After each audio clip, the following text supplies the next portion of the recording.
Why does every abandoned hospital have to be haunted? He asked me. Same reason every other building is. Makes a better story. I leaned against the chain link fence that reached around the property. Do you know the story about this place? The kid looked up at me, squinted, and shook his head. He was eager to go inside, but I had to prolong the wait. The build-up had to be just right, because without it, there would be no big payoff. No big payoff, and the kid would want his $20 back.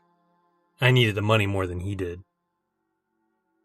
It used to be a sanatorium, a place for people with tuberculosis to come and die. Die? I had the kid already. I had to be careful and not overdo it. Back in the day, I continued, there was no cure for TB. Sure, there were treatments, but nothing could save those poor people. There's a cure now? I nodded. It was a dangerous time to get sick, but if you did, you came to a place like this and, at best, hoped to die with as little pain as possible. Anyways, it was in the 1930s that the killings began. It was bad enough that those TB patients were on death's door anyway, but to be stalked and killed by some psycho? That's horrible. You're lying. Killer only got 13 people. 2 of them were children, stabbed them in the chest, over and over. The cops never caught him.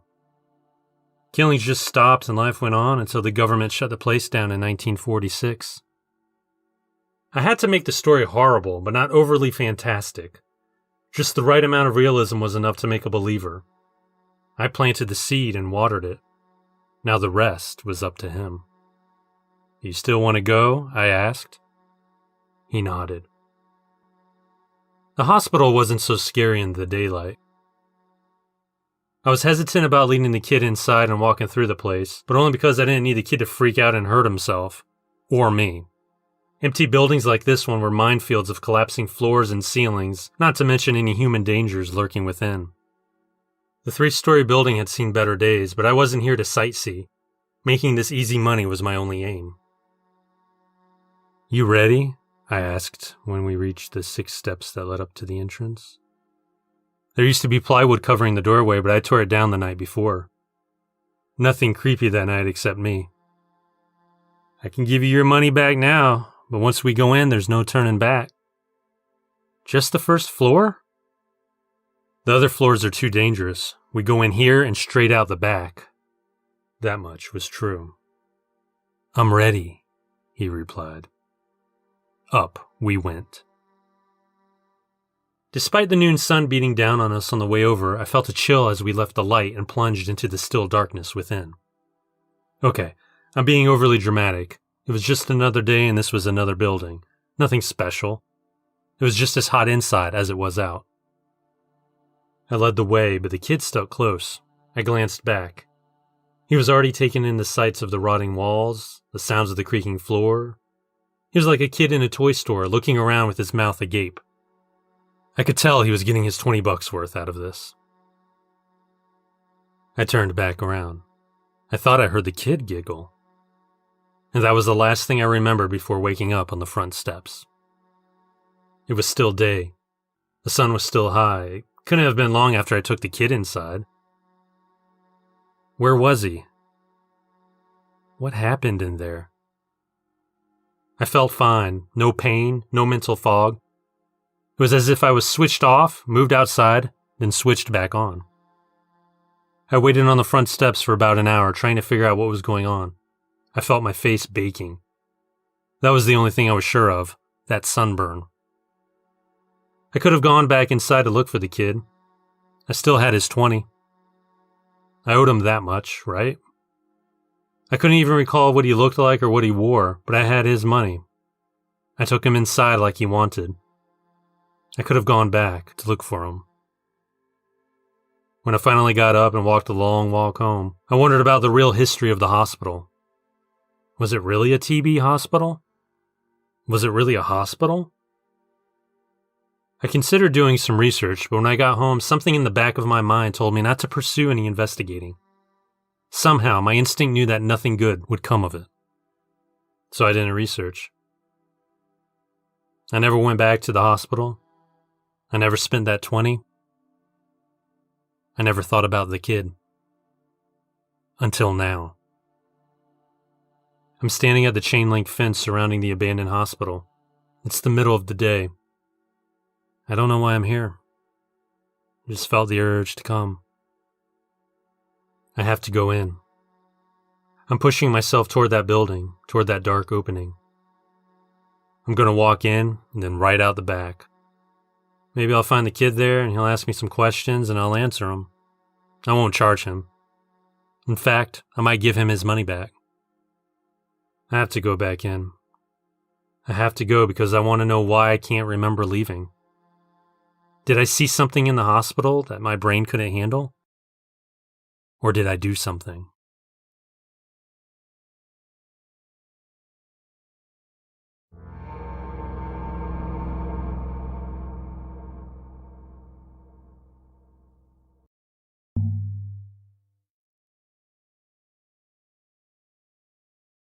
She won't die. I've tried to kill her like they instructed on the news, but either I'm not doing it right or they're wrong. Honestly, I don't think I could go through with it anyway. What have I done to deserve this? What have any of us done? I watch TV. She lays in bed moaning. She's always hungry, never thirsty. I don't think water's touched her body since this thing began last year. Me, I drink constantly. The other night I drained 3 bottles of vodka, got slightly buzzed, but fell asleep before I could enjoy it. In my sleep, I still hear her, in the bedroom, softly moaning my name. I can't remember the last time I had sex with her. Maybe I should try now. Funny. She'd probably bite my prick off. I visit her a few times a day, but I think I'm gonna cut back. She looks the same. She wastes away the same. I bring her food, oatmeal, white bread, the government rations, but she doesn't eat anything. Yet she still complains about being hungry. I haven't eaten in over a month. I watch the news daily and nightly. It's all that's really on. Sometimes I turn it off and go to the window and look out. No one but the government goons are allowed out. I see them deliver rations and other needs to other apartments. They used to wear biohazard suits, but now they're bareheaded and wear jeans. Everyone's giving up, I guess. Before the world went to heaven, popular thought and fiction dictated that the world would be pure chaos, a nightmare. The opposite became true. The government goons calmly walk around. The newscasters talk in civil tones. Even in the beginning, there was no real cause for concern. I couldn't sleep last night, so I looked in on her. She was sleeping, quiet. She looked beautiful in the soft light, like before, like always. I went to the living room and picked up the phone. I called for a woman. The government operator told me she'd have to put me on a standby list. I hung up on her. They had my name and number already, so there was no need for further talk. I spent the night finishing the last bottle of vodka. I had to call in an order for that, too. Something exploded earlier today. Apartment walls and windows rattled violently. This sparked her bellowing. "Feed!" she yelled and would continue to yell the rest of the day. She stopped when night hit, but she moaned. She's still moaning.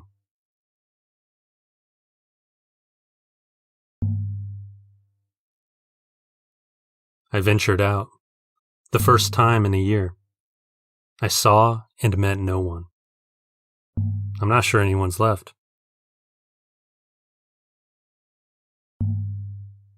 I tried killing her again last night. She didn't yell at me to stop. No fight. After my failure, she looked up at me and smiled. Then she closed her eyes and turned her head away from me. "Good night," I told her. I don't care. I feel so alone.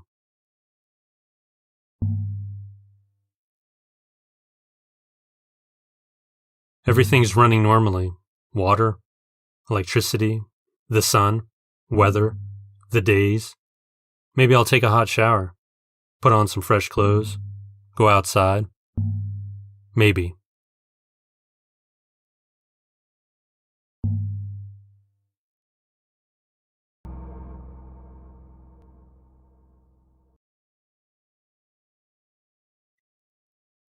Andrea was the new girl in the neighborhood. Matthew met her on the community playground. She was sitting under a tree, combing the hair of a doll with her fingers. He walked up to her and said hi. She looked at him and smiled. Hello. Is this your doll? She nodded. His name is Curdy. He has pretty hair. He's a boy. Boys don't have pretty hair. Yes, they do. You have pretty hair. Andrea and Matthew were sitting at the dining room table, coloring. Her doll, this one, Samantha, was laying on the table next to Andrea's masterpiece in progress. Andrea looked over at Matthew. Matthew?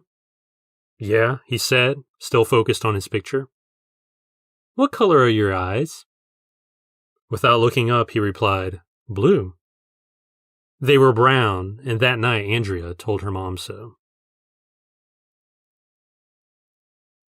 The two kids were watching TV in the den. On the floor between them, Sally was propped up by a couch pillow. Matthew's mom walked into the den to check in on the two. She saw Sally and picked it up. Andrea watched Sally rise from the corner of her eye. Such a beautiful doll, Matthew's mother remarked. She touched the doll's long red hair. It felt so real. Beautiful. Where did you get this, Andrea? My mom made it. Your mom made this? Yeah. Tell your mom I said it's beautiful. Andrea turned and smiled up at Matthew's mom. I will. Andrea's mother poured her daughter and Matthew another glass of apple juice. Thank you, Matthew told her. You're welcome, Andrea's mother replied. Such perfect manners. She twisted the cap back onto the bottle, watching the boy gulp down his drink. And such nice hair. Andrea set her glass down. Mom, can we have some cookies? Now, Andrea, you know you can't have any cookies with your condition. But Matthew wants cookies. Then Matthew can ask for cookies. Andrea pouted and looked at Matthew. Ask her for some cookies. He turned to her mom and asked her for some cookies. Andrea's mom opened the oven and pulled out a sheet of peanut butter cookies. She set it on the table in front of the boy. Now dig in, Matthew, and don't let Andrea have any. Okay, he said. He snatched up a cookie and wolfed it down. Andrea looked on with greedy eyes. Her mother stood behind the boy, watching her daughter. Have another, Andrea pleaded. The boy did have another, and after his fifth one he stopped. He drank some juice. Andrea's eyes never left him. She kept swinging her legs in her chair, back and forth. Are you all right, Matthew? Andrea's mother asked. The boy's hands rested on his glass of juice. His brown eyes stared straight ahead. He removed his right hand from the glass, but it fell limp on the table. Andrea reached over and poked his cheek with her small finger. His stare was still dead ahead. She looked up at her mother and said, He's ready. Andrea's mother led Matthew's mother into the kitchen. Cookie? Andrea's mother gestured to the plate of cookies. I made them today. Matthew's mother sat at the table. Sure, thank you. She took a cookie and ate it. They had to leave town again, the mother and her daughter. The girl had a doll in her lap, almost the size of her own small frame. The doll, a boy doll, had short, straight brown hair, beautiful hair, and brown eyes. Taking up the entire back seat, underneath a white bedsheet, was something for the mother.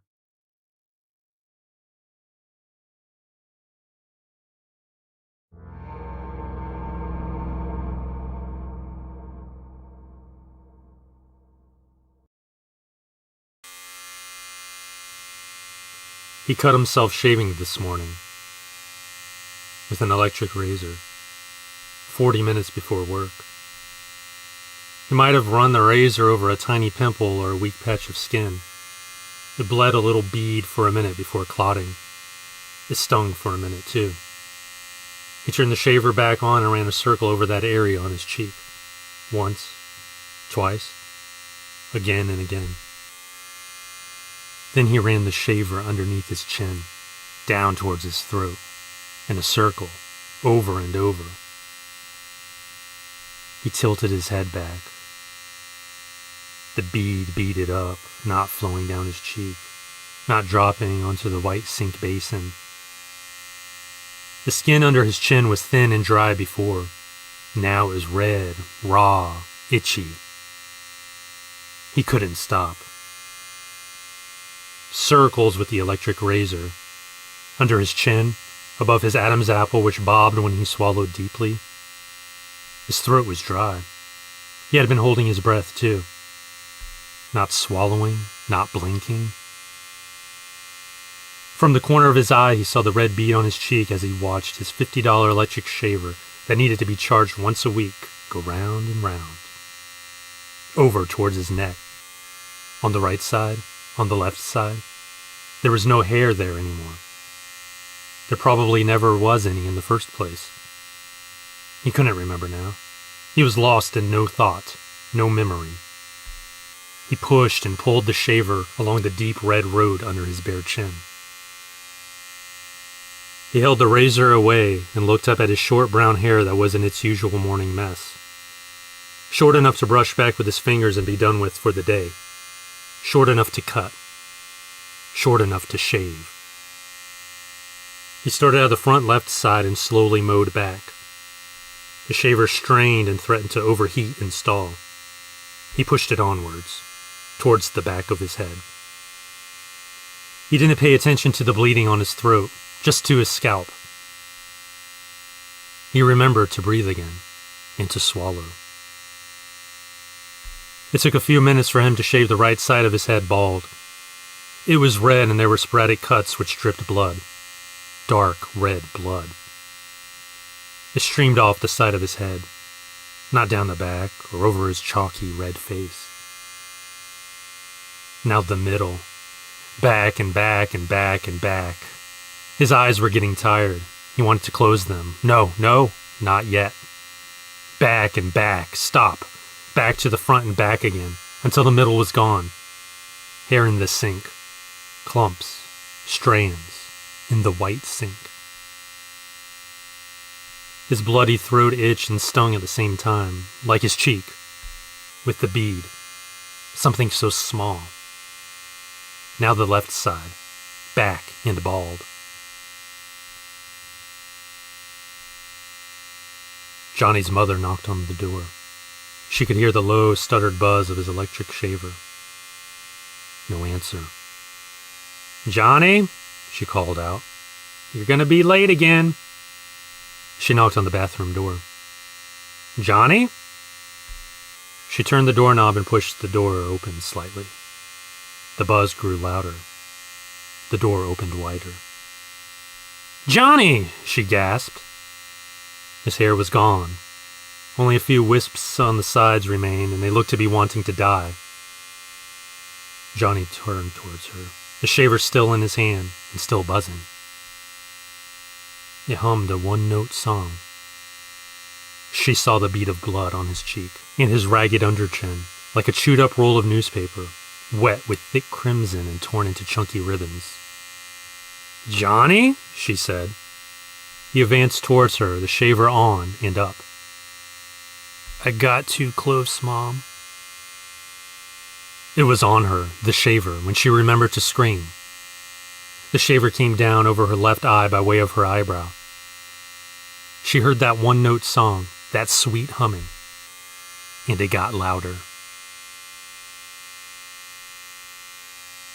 Johnny sat in the padded room, on the floor, the gray room. He rocked back, forth, like that great mower, back, forth, up, down, again, again. They wouldn't give him anything to play with, to hold, to talk to, except a box of crayons. 8 crayons. Red, orange, yellow, green, blue, violet. No paper, plain or lined. He had taken a liking to the green crayon. It was a welcome distraction from all his gray. The gray walls were bare. The padded gray floor was bare. On his bare, hairless arm, from wrist to elbow, was a single green crayon line. Johnny pressed his green crayon on that line, near his wrist, the starting point. He pressed hard and dragged the crayon slowly and smoothly up his forearm.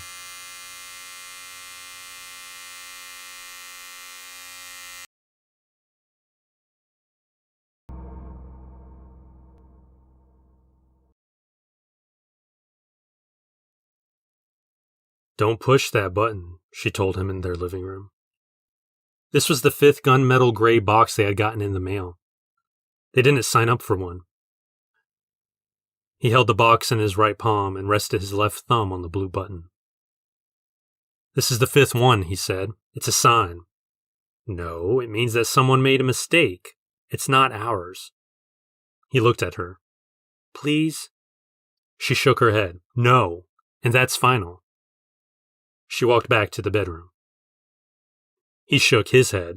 "No, it's not final." He pressed the blue button. That night in bed, he had a dream. He dreamed he was floating on his back in the ocean, bouncing gently up and down and up. Then from the blue and red and purple sky came a gray jellyfish of black blades and wires. A growl like heavy gears grinding against and into something soft. He woke up before he could scream. In the morning, the box was gone. They must have come in the night. He had heard they did that. No one would ever know if it was true or not. "Honey, I'm beautiful," she said as she walked into the dim living room. She told the truth. He looked at her, smiled, and her beautiful lips curled into a disgusted snarl. She screamed. She passed out. He touched his face and felt pockmarks. He pushed his forefinger 2 inches into his cheek, then his thumb 6 inches into his head. He looked at his fingers and saw wet yellow paste. No. What? No mirrors in the living room, so he wobbled swiftly, to the bedroom and fainted when he saw his reflection in the full-length mirror next to the dresser. A yellow block of cheese for a head, a larger yellow block of cheese for a body, and thin white cheese sticks for legs.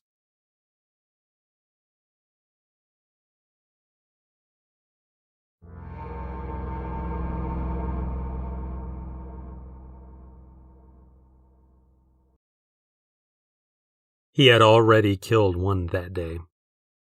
There would be more. The ants kept coming. He and his girlfriend had sprayed and laid traps. For a few days, there were no signs of the tiny pests, alive or dead. But then his girlfriend noticed a few by the bedroom window. Then he noticed one crawling on the living room windowsill. Then he smeared 2 on his leg one night. He had already killed one that day when he realized there would be no winning this war. He was off from work that day. His girlfriend had to work, but would be back at noon for lunch. He flipped through 100 channels for an hour, ate breakfast, washed his dishes, and looked out the living room window at the empty parking lot below. He saw no movement from outside the neighboring buildings. However, a quiver of movement caught his attention. The windowsill. Inside, 2 tiny specks of brown, twiddling, scurrying in roundabout arcs. He crushed them with his thumb. He was about to wash his finger off, but he saw more on the window itself. 4, 5, 6 more ants? He went into the kitchen and grabbed the ant killer. The spray bottle was getting a lot of use lately, but it was still half full. Returning to the window, the man saw the scurrying had doubled. Faster, faster, more. He squeezed the trigger and soaked the ants. They continued to move about for a few seconds until they finally slowed down. He sprayed them again and then went around the small apartment, spraying the windows, baseboards, drains, any openings, any possible entryways for the ants to invade his territory. Finally, he wiped the dead ants up with a wet paper towel. He told his girlfriend at lunch about the ants, and she insisted that they continue to be vigilant. They ate. She left. He decided to spend the afternoon watching a movie. No sooner had he started the movie that his arm started to itch. He looked and saw no bite, no mark. He scratched anyway. The itching persisted. He got up from the couch and checked the couch for any ants. He saw none. A prickle on the back of his neck. He reached back and so happened to see the window twitch. He squeezed his eyes closed briefly and saw more ants on the glass. He left the ant killer next to the window. He knew he'd need it again. He snatched it up and sprayed the window. The ants were on the outside. He looked down the building and saw ants in a thin trail up and down the wall. He wondered if his downstairs neighbors were having the same problems. He set the bottle down and went back to the couch. His neck still itched. Now his crotch. He stopped the movie and took a shower. The movie was over and he was asleep. The window was clear. And then, a singular dot of brown appeared at the bottom of the window, outside. The man woke and remained silent. He thought he could hear a squishing sound, as if someone was walking through muted mud. He couldn't pinpoint where the sound was coming from, or if he was still dozing. He turned to the window and saw the ant halfway up the glass. He was awake now. He got up and saw the ant was on the inside. He bent to pick up the bottle and saw an ant on the back of his hand. He laid his finger on it to squash it and felt a pinprick of pain. He squashed it and his finger went into his hand deeper than it should have. He looked at his hands and saw ants scurry from the bottoms of his hands up and over to the tops. His thumbs were covered in brown and black. He shook his hands frantically, but they wouldn't come clean. His hands felt tingly as if the blood flow was returning to them. He slapped his left hand against the window and his hand dissipated into tiny black ants which scattered over the window and wall. His mind shut down then, only to open slightly to allow for one last thought. One last action. He grabbed the ant killer with his dark static hands and managed to twist open the bottle. His entire body tingled now. He raised the bottle to his lips and tipped its clear contents into his mouth and then onto his face. But by then, it was too late. She was outside with her 10-month-old. She was smoking a cigarette, looking up at the second-floor apartment window. Her boy was playing in a small patch of grass, gooing and gogging. She smiled at him, then returned her attention to the apartment above. She still couldn't believe what had gone on up there. She met her neighbors shortly after they moved in, and they seemed normal, nice. She talked to them when they would pass on their ways to and fro. Nothing the couple said or did suggested the terrible scene that would befall them. She shivered. She stamped out her cigarette on the sidewalk and walked over to her baby boy. He was chattering quite happily. She smiled down at him. He looked up and smiled back. A small black ant on his baby thumb.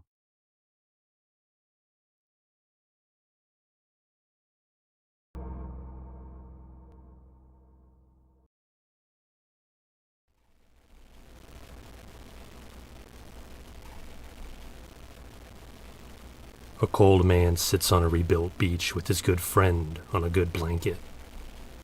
It's a good day, breezy and nippy when the clouds are out, pleasantly scalding when they're not. The cold man's friend is face down on the blanket, trying to become a shade of crisp. The cold man might as well put her on a rotisserie and tan her until she's well done. She's one of many who are wanting for color today, posing on their faces and stomachs, backs and butts, left side and right. Where the two oceans meet, pale tourist children tease the rowdier one, fleeing its onslaught, then chasing after it again and again, over and over until their babysitter mothers yell after them. One of the pale children, a runt of a thing, throws sand at the birds and his brothers. The birds, stupid, take the abuse with squawks. The brothers, a bit smarter, tell Mommy. Later, the same hellion builds 2 sandcastles with his father, only to chop the towers away with the edge of his mighty plastic scoop. The cold man's good friend turns over and asks if he's ready to leave, her legs dark and inviting. He nods and looks at her for what seems like a century, some cold gear turning in his head. He tries not to stare.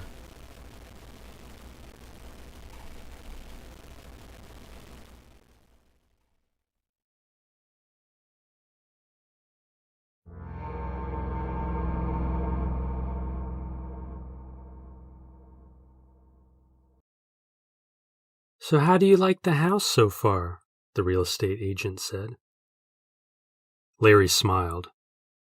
"It's nice, a little spooky though." Sarah lightly elbowed Larry in his side. "Behave." "Yes, well," the real estate agent continued, "you are obviously aware of the stories. Rest assured that they are just stories. I've been in contact with the previous 2 owners and they've never experienced anything out of the ordinary."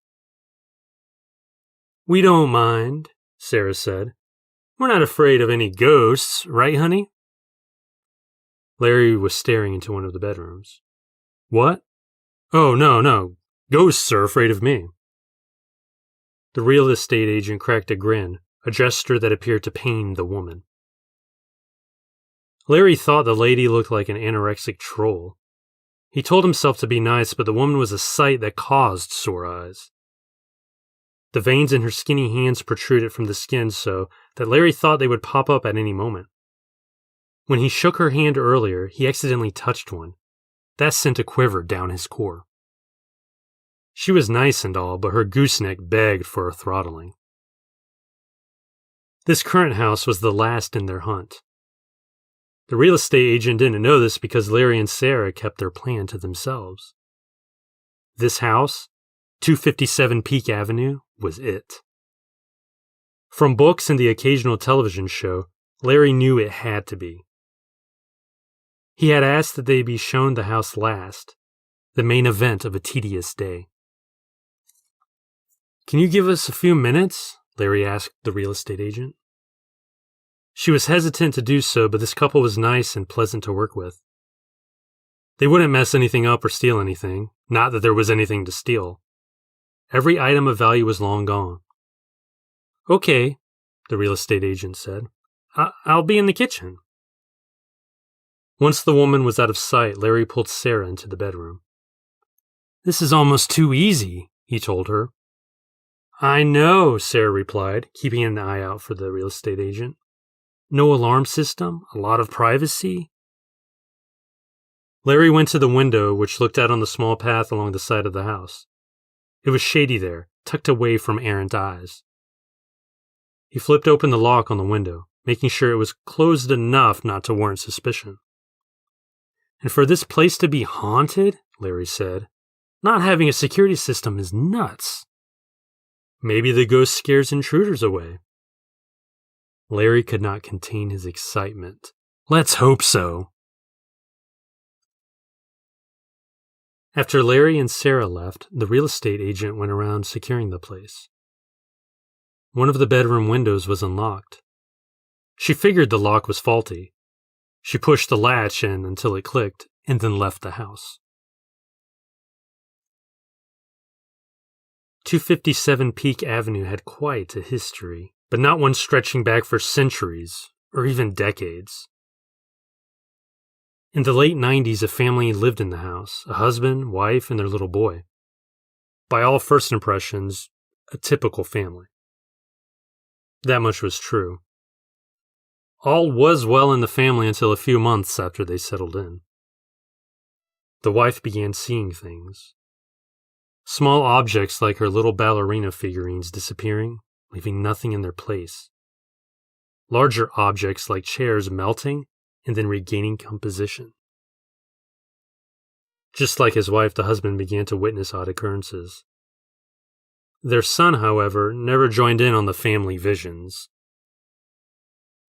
These visions increased so much that even when they slept, the husband and wife began to hear objects poofing out of sight and dressers oozing down and up again. Exhausted, the couple blamed their son, who hadn't witnessed any such melting or poofing. They believed it was their son who was messing with everything, with his mind or through magic. Then they came to their senses and realized that he had no power over the objects. He was hypnotizing them, making them see what he wanted, and making them go insane. They skinned the boy alive and burned his flesh. They buried the remains somewhere in the backyard or in the basement or in the walls. No one really knew. The two then disappeared themselves. Of course, fact and fiction are two different entities, often intermingled, rarely not. Larry slid the window up and hauled himself into the dark bedroom. He stood still for a few seconds, letting Sarah flail in her attempt to crawl inside. He wanted to tell her she wouldn't have had such a hard time if she wasn't so fat, but he opted not to simply because she had hinted earlier that all this ghost hunting might make her horny. Larry hoped for the best. Once he helped her inside, he gently closed the window, making sure it was unlocked in case they needed a quick exit. But all was quiet, and Larry was confident that they would be in and out in a few minutes anyway. He didn't believe there were any kind of spirits here. But hey, it was a night out of their apartment. "It's quiet," Sarah whispered. She was right. It was quiet. It was that type of silence that made your ears ring, only this time it didn't. Larry felt like his head was in a vacuum. His breath leached away. Larry touched Sarah's clammy hand. "Want to get out of here?" he said. She shook her head, but the look on her face said otherwise. "I can't believe we broke in here," she said, trying to regain her cool. "If we get caught," Larry said, "I'm telling the cops it was your idea." He went to squeeze her hand again, but it wasn't there. He turned. Sarah was gone. Larry swung around. He stood alone in the hallway. Both ends of the hall were not encased in darkness like the spot where he stood. "Sarah?" he dared to say aloud. A hand touched his. He imagined it was the real estate agent's, all bones and veins, but it wasn't. He wished it was. "You'll love this place," the real estate agent told a young couple just behind her.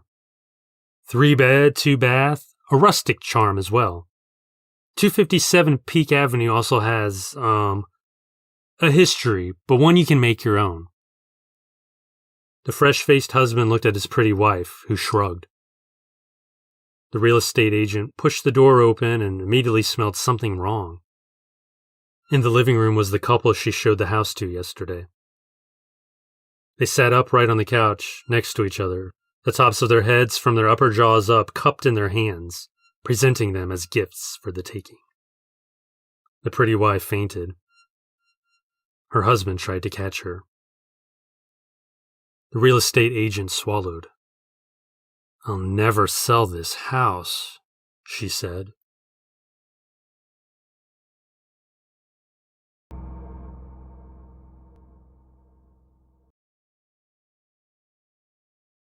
They were almost there. In the back seat, Anson and Greta worried. This was the first time they were visiting Grandma. The first time they weren't going to be home for a weekend. First time they'd be away from Mom and Dad. It's not that they were afraid of being away from the safety of their parents and their rooms and toys. They were afraid of Grandma. They both heard the same stories from their cousins. Mom sat in the passenger seat. Her hands rested on her extended belly. Dad drove too fast. Any speed was too fast. Anson wished his dad would turn around or the car would break down, anything to stop this trip. Greta, she wished Grandma would die. And then there was Mr. Grace. According to the stories their cousins told them, Mr. Grace was just as scary as Grandma. This Mr. Grace guy, he helped Grandma with chores. Tears started to well in Greta's eyes. They turned off the main road onto the winding one lane that led to the little house. "Is there even room there for us?" Greta asked, not for the first time. Dad sighed. "Yes, Pumpkin. Don't worry. Mr. Grace will let you feed the horses." Anson tensed up as he saw the house through the brush ahead. He looked over at his little sister. He reached over and held her hand. She was trying not to cry. "It'll be okay," Anson whispered to her. "We'll stay together." The car stopped in front of the old house. The house looked like no one had ever lived inside. Mr. Grace, dressed in black, walked around the house towards them. Grandma appeared on the front porch, smiling. "Mom," Dad said, "how are you feeling?" "A little tired, but I'll get through. How's the baby?" Mom rubbed her stomach. "Almost there." "Good," Grandma replied. A little too slow, a little too scary. "And my little morsels of sweetness?" Anson and Greta stuck together by the car. "Well, say hi to your grandmother," Dad told them. Greta kept her gaze to the ground. Anson muttered something that resembled a greeting. "Charles," Mr. Grace said.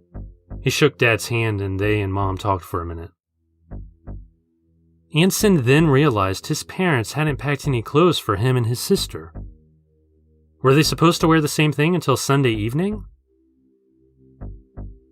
Before he could ask, Mom and Dad were saying goodbye to him and Greta.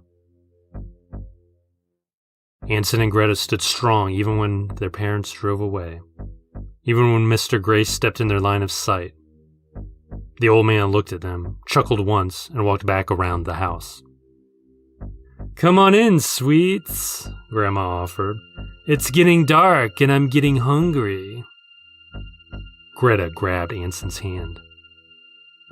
They slowly shuffled up the steps and onto the porch. From the back of the house, suddenly came a horse's neigh, then a loud slurping. The two children ran into the dark house. The door slammed shut behind them. Greta began to cry.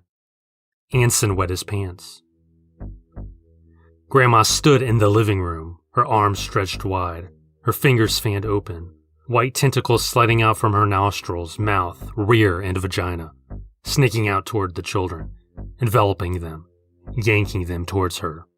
Slurp. Mr. Grace came in through the front door. Grandma was on her knees in the middle of the room. The kids' clothes were to the side of her, all wet with clear goo. Grandma burped. "You couldn't wait for me?" Mr. Grace asked. Grandma shrugged. "I was starving."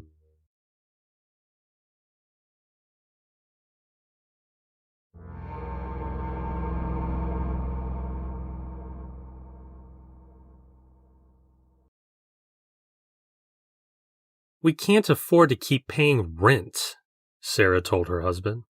"And we can't afford a house." "Let's move then," Gio replied. "We'll move someplace cheaper. You can transfer, and I'll stay home and watch Nellie like before." "Moving costs money. Money we don't have. Besides, I want to buy a new car." Gio leaned back and ran his hand through his greasy hair. "I don't know how we're going to make this work," Sarah continued. "It'll work, Sarah. It's worked so far." For once, she was silent. After a few moments, she said, "Are we still going to Disney World this weekend?" She couldn't move her arms or legs. She couldn't see. The last thing Sarah remembered was driving home from her job at the bank. Her hands were tied behind her back. Her ankles, too. Even her big toes were tied together. She had something over her eyes, something sticky and sour-smelling. Tape. Over her mouth, too. She screamed into the gag until blood filled her head. Cold hands grabbed her bare feet. "How much would you pay to save your daughter's life?" The voice was deep and monotone. She thought he sounded familiar, but when she tried to search her memory, her concentration withered like her nerves. "How much would you pay to save your husband's life?" Something sharp ran across one of her soles. The sensation shot up her leg and beelined for her brain. "No," she whimpered into her gag. Her plea wasn't clear, but she knew that the man got the point. She hoped. "Let me go." "How much would you pay me to stop?" Another swipe across her soul, then the other one, faster, harder, over and over. Her muffled laughing began to make her throat raw. The man didn't stop or say anything for a few minutes. Sarah thought it was hours. "It doesn't make sense, does it?" he asked to her relief, stopping his assault. "No, it doesn't." He scratched up and down her feet again. Her brain railed against the torture. He needed to stop, now. She peed her dress pants that she bought last weekend. "Please," she thought she said. "I know how much money you have. It's not enough to save your life. It's not even enough to save your family's life. But I never cared about them. In fact, I don't even care about you." He kept raking her soles, then the tops of her feet. It seemed his fingers couldn't move fast enough for his liking. "Your freedom, if I cared, would have cost you an arm and a leg." At this point, Sarah re-envisioned her life path, taking the other road as far as she could imagine it, trying to get farther and farther than her current place in time. He dug his fingers under her tight armpits. "But there are other methods of payment. If I cared."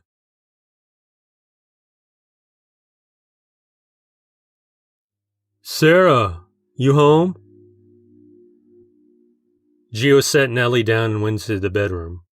The closet door was open. Sarah's side of the closet was bare. Sarah? She should have been home by now. He checked the bathroom, then went into the kitchen. Stuck to the fridge door was a small piece of paper. His hands were shaking too much, so he let the note be as he read it. I can't do this anymore. I'm not living the life I want. I'm sorry. Sarah. Gio couldn't believe this. He thought it was a joke.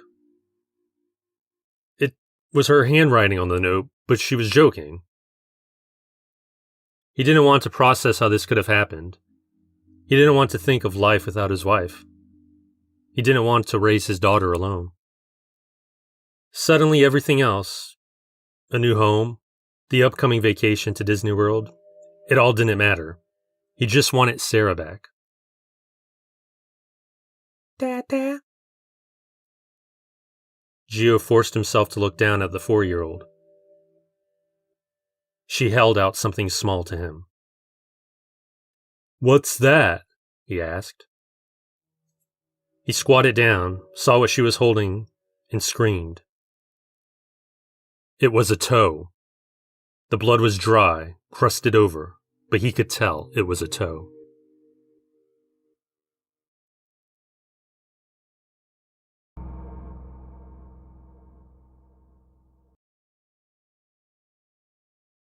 No one would find him here. His parents didn't know he knew about the place in the woods. They should have, though. It was grade school legend. Follow the path until you get to the huge stump, then turn directly right and continue down to the flat. His parents never asked him if he knew or to warn him against going there. But he heard the talk from his classmates. The flat sounded exciting, and the walk there, it'd be like a quest. His mother had yelled at him again for not doing his homework. Fed up, he ran from the house and her scolding. He ran a while and beelined into the woods as soon as they came into sight. He hoped no one he knew would spot him and tell his parents, should they ask, where he was headed. All was still on the flat except for him. He was milling about, looking all over at the green. For all the hype and all the visits the kids claimed to make, there was no sign there was any human presence ever. Something fluttered overhead. It was getting dark now, and he could make out that it was a bird. The large shadow passed quickly. Night was falling, but he had no motivation to return home. No motivation to leave this place. He wasn't the type to scare easily, and he wasn't in the least scared now.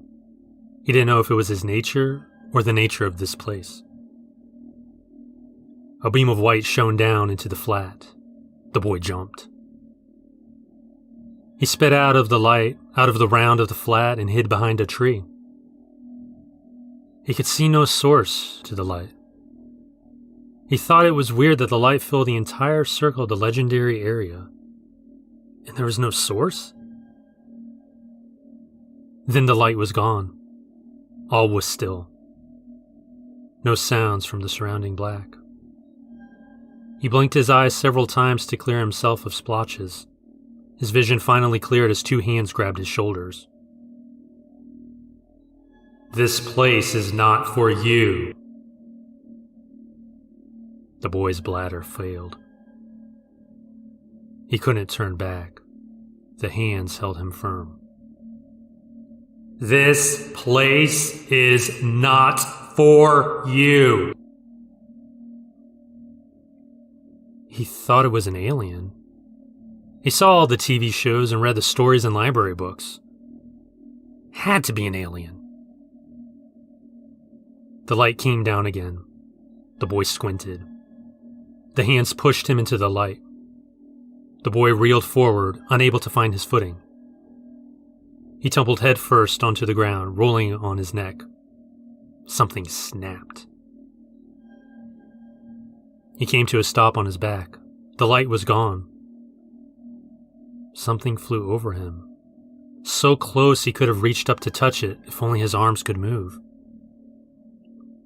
The same something, that had wings, flew over again.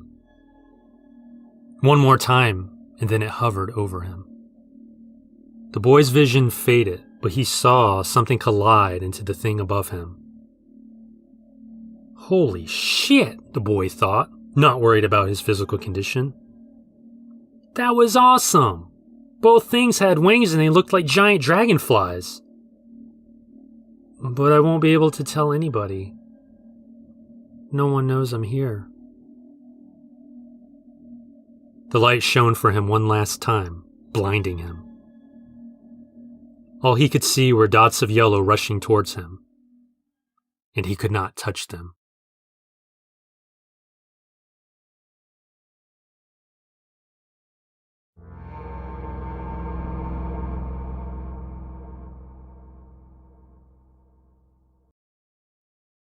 I told you I'd be back, Hank growled. You didn't believe me, did you? Lauren pulled back out of his grip. Get the hell away!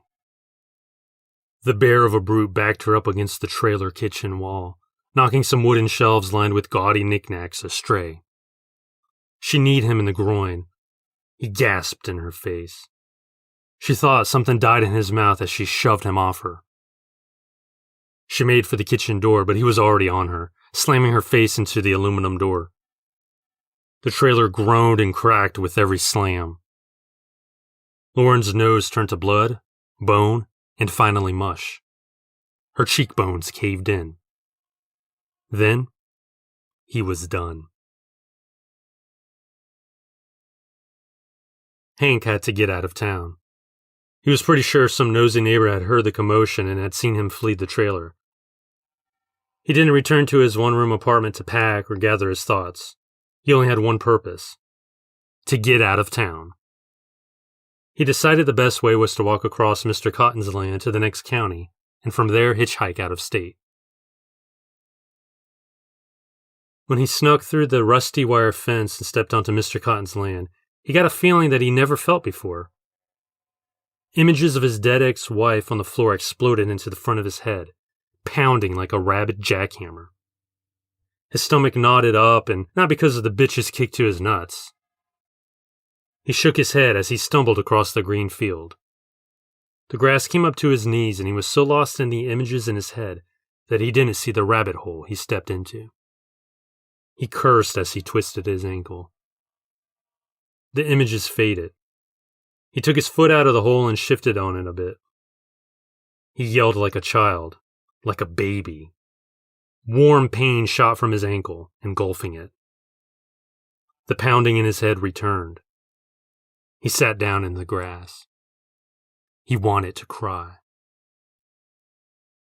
Hank tried to put some weight on his bad wheel, and pain shot up from his foot all the way into his groin. Undeterred, he concentrated on shuffling on his good leg, gingerly using the bad. He cursed with every step, blaming that bitch for this spot of trouble. She was nothing but trouble. This was her fault, all of it. And now he was still paying for her transgressions. I'm glad you're dead, bitch, he yelled to the field he had to himself. Despite his condition, he felt free. Now that he had taken care of business, he could focus on living his life, untethered by any conniving woman. He wasn't getting far. He wanted to be clear of the county line by now. Going, gone. Lose himself in a new place where no one knew him. This dream almost alleviated his pain. He looked at the tree line that marked the edge of the field. It looked so far away, but it really wasn't. To Hank, it seemed a whole day's journey. He really wanted to make it there before it got dark. He guessed he still had a couple hours of daylight left. I can do this. Then, from the tree line, movement towards him. A scarecrow? What is a scarecrow doing in this field? He clearly saw the top half of a scarecrow amble towards him. No, not a scarecrow. What kind of scarecrow wears an army helmet? What kind of scarecrow walks? Hank squinted. The scarecrow soldier was about 50 yards away. What is that? The scarecrow soldier got closer. Hank realized it was no scarecrow. No, it was a soldier with a helmet on. He was stumbling back and forth like a zombie, but he had no eyes and no lips. Hank wondered where the guy's lips were, and his eyes, and his skin. Hank got up slowly and prepared to defend himself. Perhaps it was the black, blank eye sockets, or the not quite a skull that sat smiling underneath the helmet. But Hank knew that this bum had to be a bum. Hank knew this guy was trouble. With every blink of his eyes, Hank saw that the thing was closer. "I'm your boogeyman, bitch," Hank said. The thing was upon Hank before he could raise his hands in defense. How'd he get so fast? Hank thought, just as the thing at his throat burrowed its rotten hand into his stomach. The soldier thing clawed at Hank's throat with his other bony claw, drawing flesh and blood, and then up his face, drawing an eye and more blood. Clawing and clawing and burrowing until the thing had hit skull and then beyond. Once there, the thing yanked gray and red gore out of the hole and human sausage links from the gut. Hank fell amid the green grass, barely alive, barely thinking, but not for much longer. The thing smiled down at him. No, not for much longer.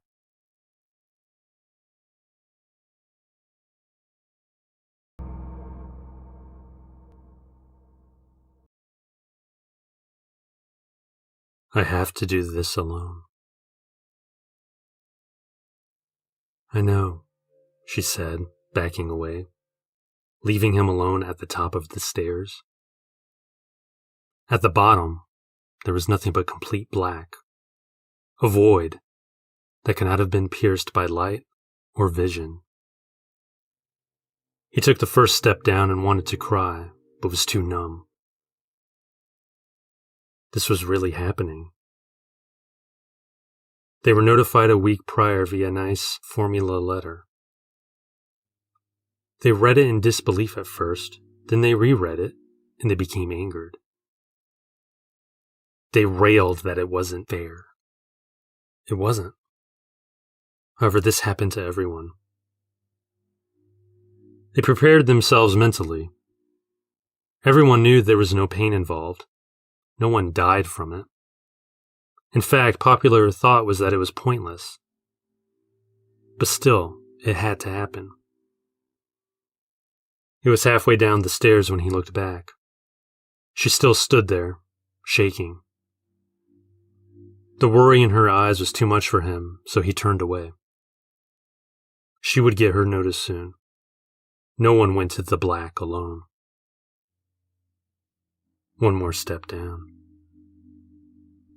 He stopped. Honey, she said at the top of the stairs, what's wrong? He heard her. Didn't answer, no. The black before him seemed to diminish. It was smaller now. Its border was more distinct.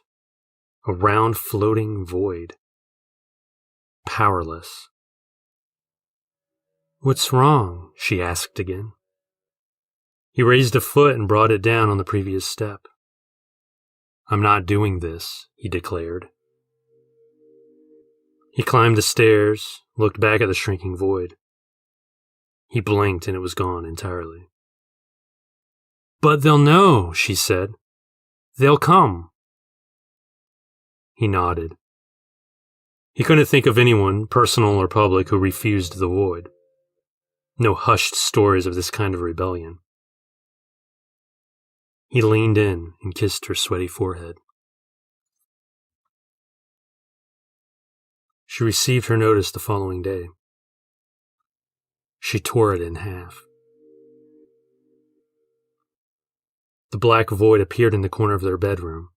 He threw a pillow at it, and it soundlessly merged with the black. They both laughed. The void shrank and disappeared soon after. "They'll come for sure," she told him. They both slept peacefully. When the men in gray body armor busted in the next morning, the couple was already gone. He woke before her. He got up and went to the motel window. It was quiet outside. They didn't think they were being followed, but they weren't experts in that sort of field.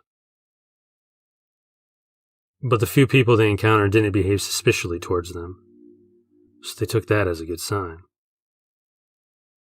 She groaned quietly. He looked back and the black void was above the bed. Like a sheet of darkness, it descended on her silently. Then it was gone. She continued sleeping. He knew when she woke up she would be different, but she wouldn't know that. Helpless, all he could do was stand there and stare. There was no sense fighting or running. It would get you. It would not be avoided. He went into the bathroom and flipped the light on. In the shower was the darkness. The dim yellow light had no influence on the boldness of the nothingness. Mentally, he held on to himself. He would not let go. He wondered if he'd succeed. He leaped into the shower and into the dark. A voice from somewhere above or ahead. "You don't have to do this alone." "It always wins," he replied. "If it didn't, then it wouldn't be here." "We know, but it will lose. Eventually." She woke up in the motel bed, alone. She remembered she was taking a road trip and that she was to head back home soon. She dreamed about him again. Lately, the dreams were coming further apart, but they still persisted. She couldn't remember the particulars of each dream, but the one image she held onto was of him. He took care of her, loved her, that much she could recollect. Since first dreaming about him a few years ago, she hoped she would eventually meet this man. She hoped he was real. Later, as she got in her car, a pickup truck clattered by the motel. The driver was an old man whose skin was like leather. He didn't see her. She watched him until he was out of sight before taking the long drive home.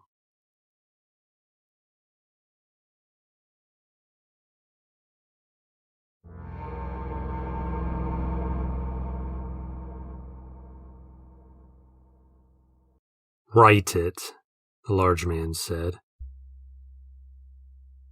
He had one hand wrapped around the woman's throat. He sat across from her at her dinette table. Her husband wouldn't be home from the office for another 2 hours, but by then it would be too late.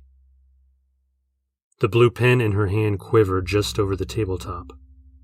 Tears streaked her face. "Write it," the large man commanded. She brought the pen down on the bare wooden tabletop. She formed the first letter of the word the man wanted her to write. Oddly, she worried more about ruining the table than her life. In a flowing cursive, she continued the word. The third letter flowed into the fourth, then fifth. As she neared the final letter, the large man reached over with his free hand and held her hand down. "If you lift the pen, you die," he told her. "Keep writing until the pen runs out. When it runs out, you die." He let go of her writing hand. "Write," he ordered. She began to scribble slowly. The pen wasn't a new pen. It had been sitting on top of the kitchen counter. She tried to remember how long it had been in use. She drew on unblemished parts of the table in a vain effort to gauge how long she had left. She wondered how he got in.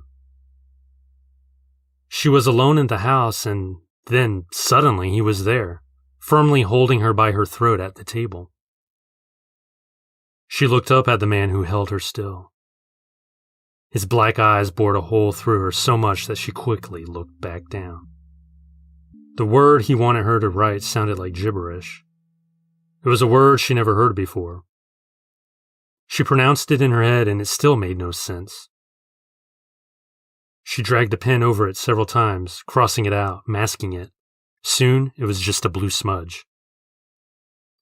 She looked up at him again, defiant. The man looked down at the table and grinned. "What's done is done," he remarked. She wanted to stab him with the pen, in his black eyes. If only he would let her go. She saw her pen was running out of ink. His black eyes. She wondered if she was quick enough to do it, and strong enough. In a past life, she wouldn't have the nerve, but now she had nothing to lose. As if he read her mind, the large man released his warm hold on her throat. He eased back into his chair. Her neck was wet where he held her. Now was the time. She stopped scribbling and looked down at the table. She saw she was just tracing her markings. She dragged the pen to an empty space. The pen was dry. She looked wide-eyed at the large man. Her pulse increased. Maybe the end would be sudden. She raised her writing hand and was across the table in one nearly invisible motion. It was the man's turn to look at her wide-eyed. The pen pierced his black right eye, crashed through his socket and into his brain. He began to convulse, knocking her aside and off of him. She crawled away. He yelled the word he had her write. He yelled it again and again and again. She howled against him. The large man stood and remained motionless for a few seconds. Then he fell face first a few feet from where she cowered. Blood oozed from his head towards her. She reached down, and before she could touch the blood, she passed out. "Honey, wake up." It was her husband. "Honey." She felt safe knowing he was home. He would take care of her now. He breathed the word into her ear, and she screamed.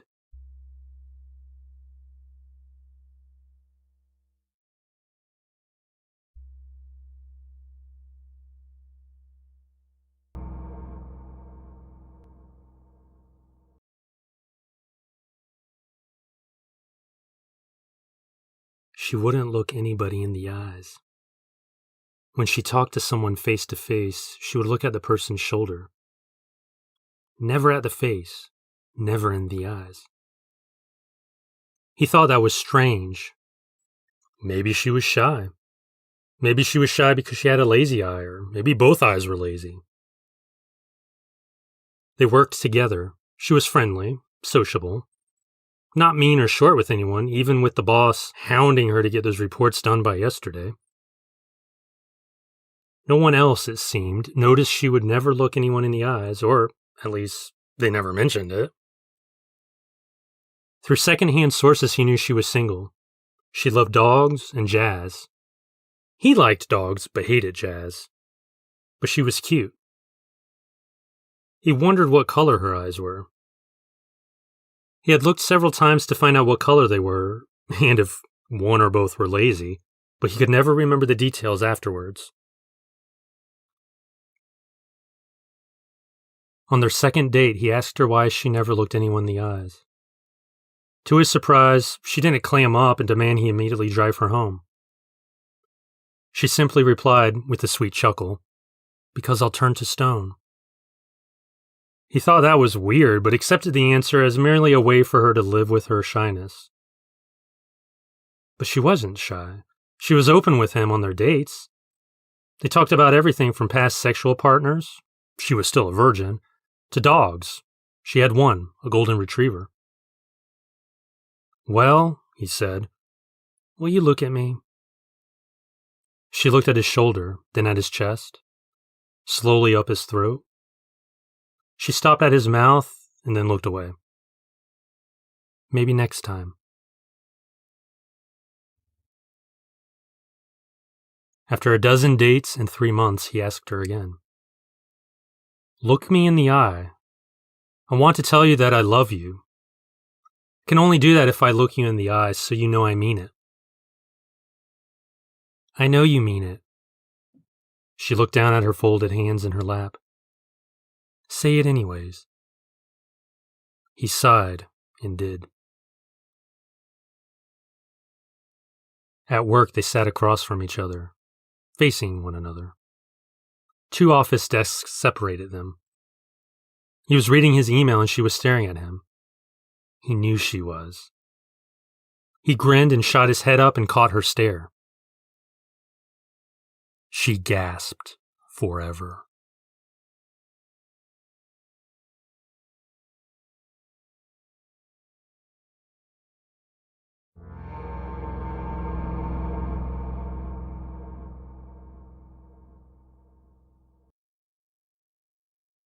Some weird stuff happened to me and my family when I was 8 years old. One night, like every other night before, I went to bed at 9 o'clock. It was just another school night. I fell asleep as usual. I woke up in my parents' room. My mom was screaming. According to them, I was sleepwalking and had walked into their room without being noticed. My mom eventually saw me as I walked towards her. She said I was twitching, my face and arms spasming. I was unresponsive, only coming to when my mom screamed.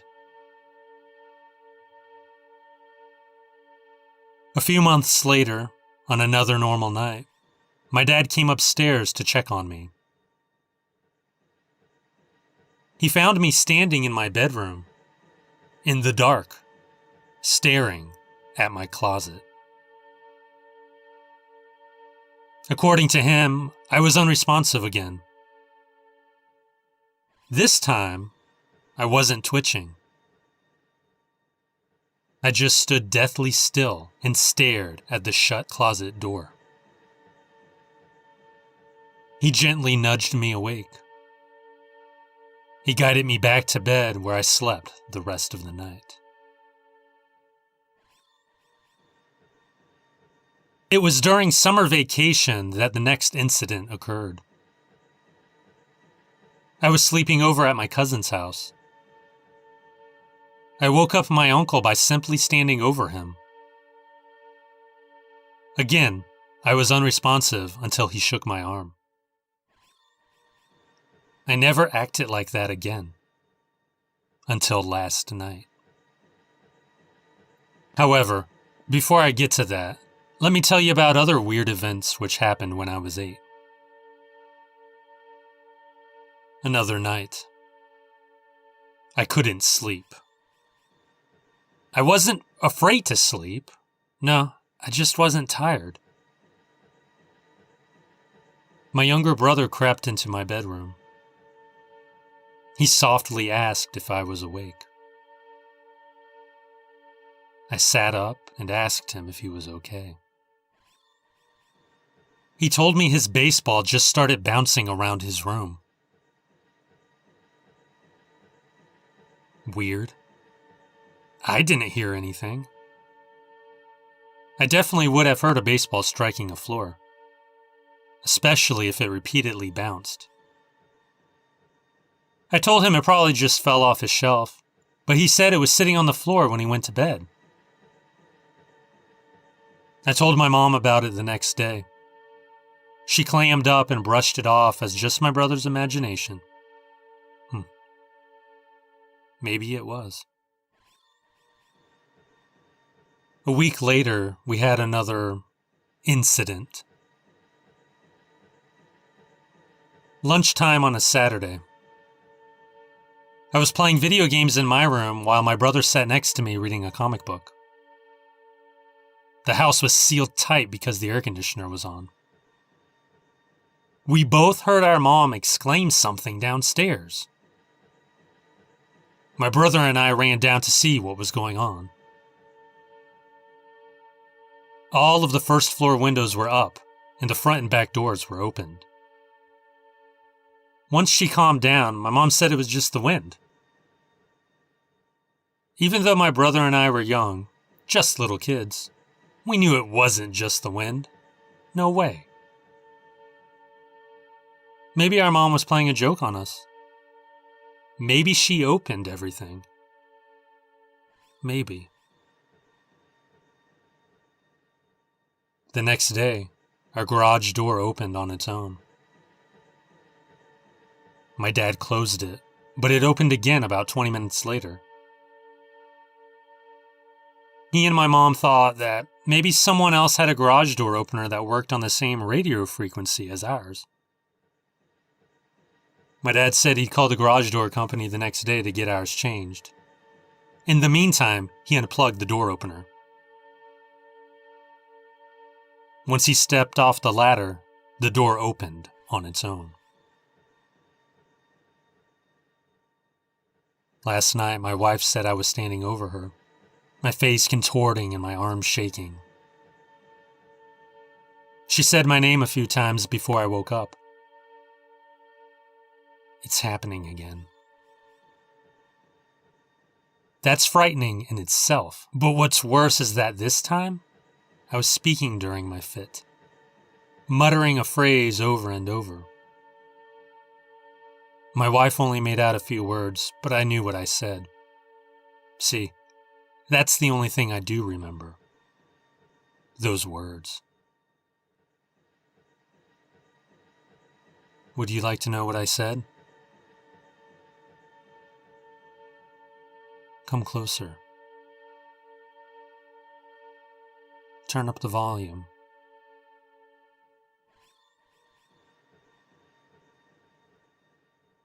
I said,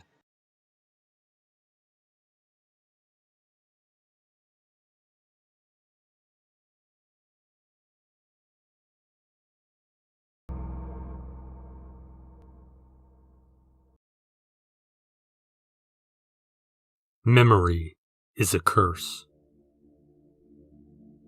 I can remember going with my parents to the hospital when my mom was pregnant with my brother. This was way back in 1981.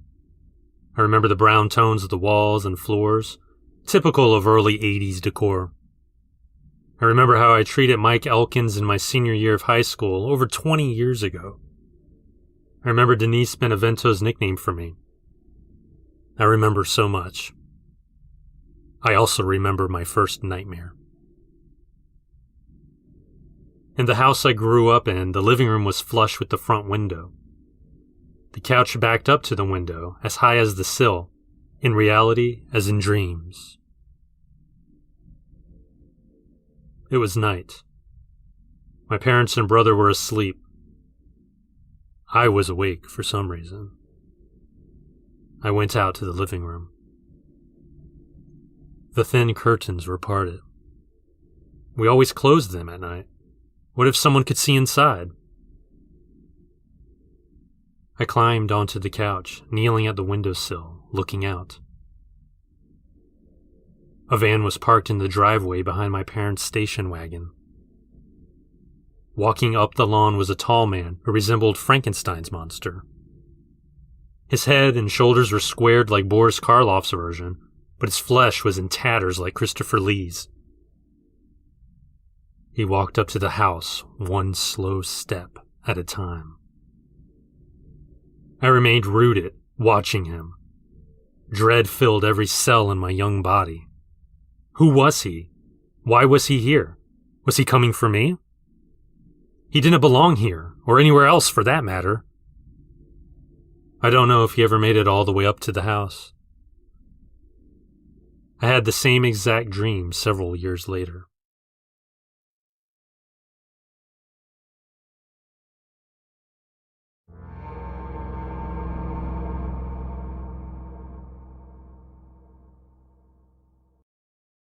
I had another dream.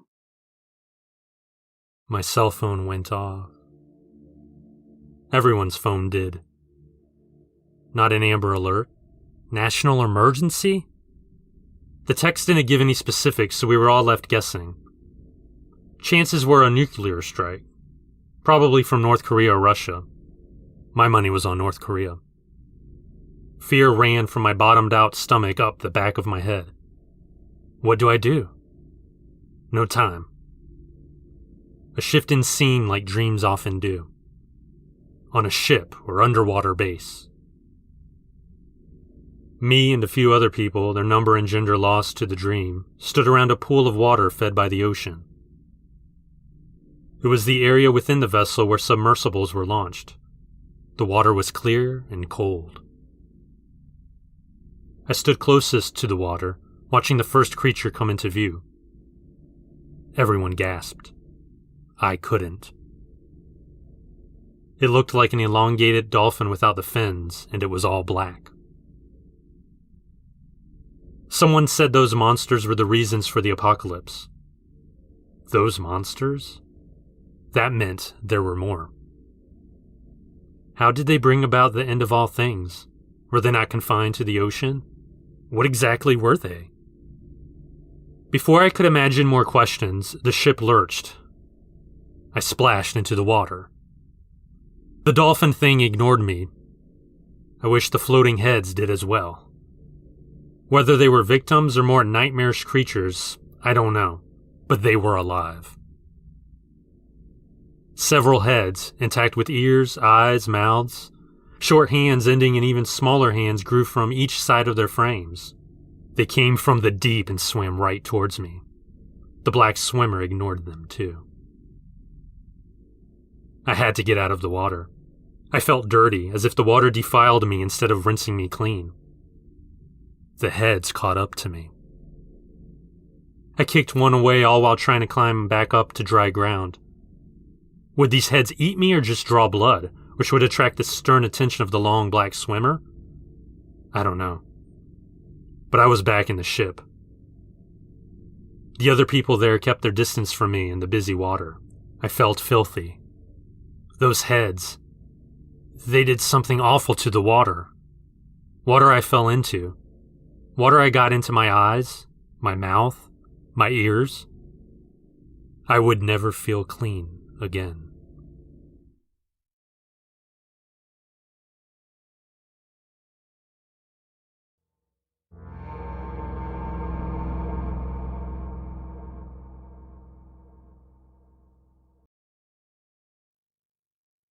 In this dream, as in real life, I live west of the local airport.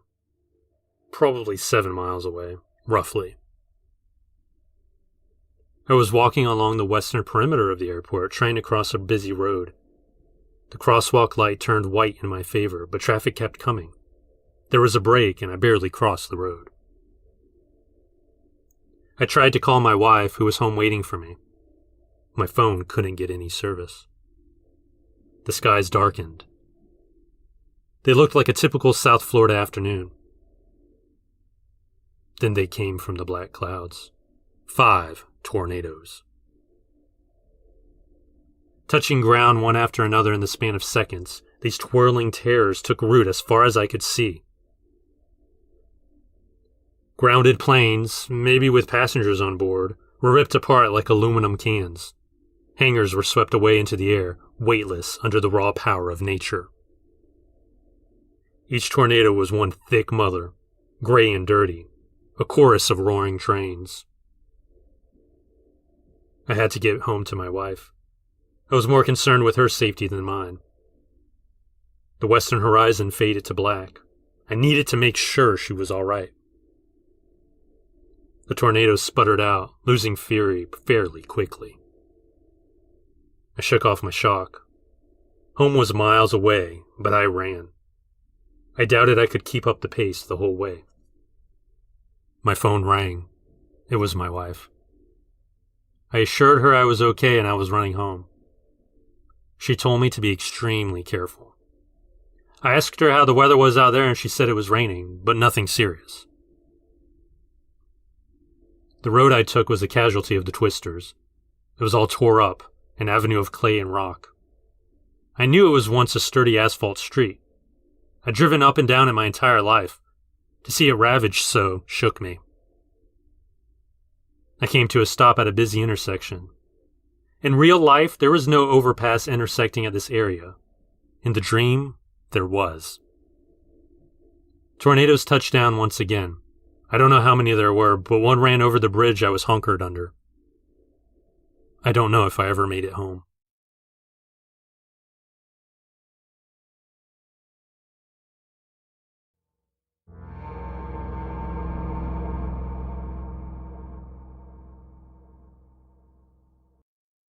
I had another dream last night. I was alone in the house I grew up in. I woke up on the couch. The TV was on. Above and on both sides of the entertainment center were 3 old tin signs my dad put on the wall. One on the left, one on top, one on the right. I realized I needed to empty the dishwasher before my parents got home. I went into the kitchen where I immediately felt wrong. Not physically, no. I just got a strange vibe. Suddenly, a clatter broke the silence. I ran into the living room. The signs were on the floor in a peculiar way.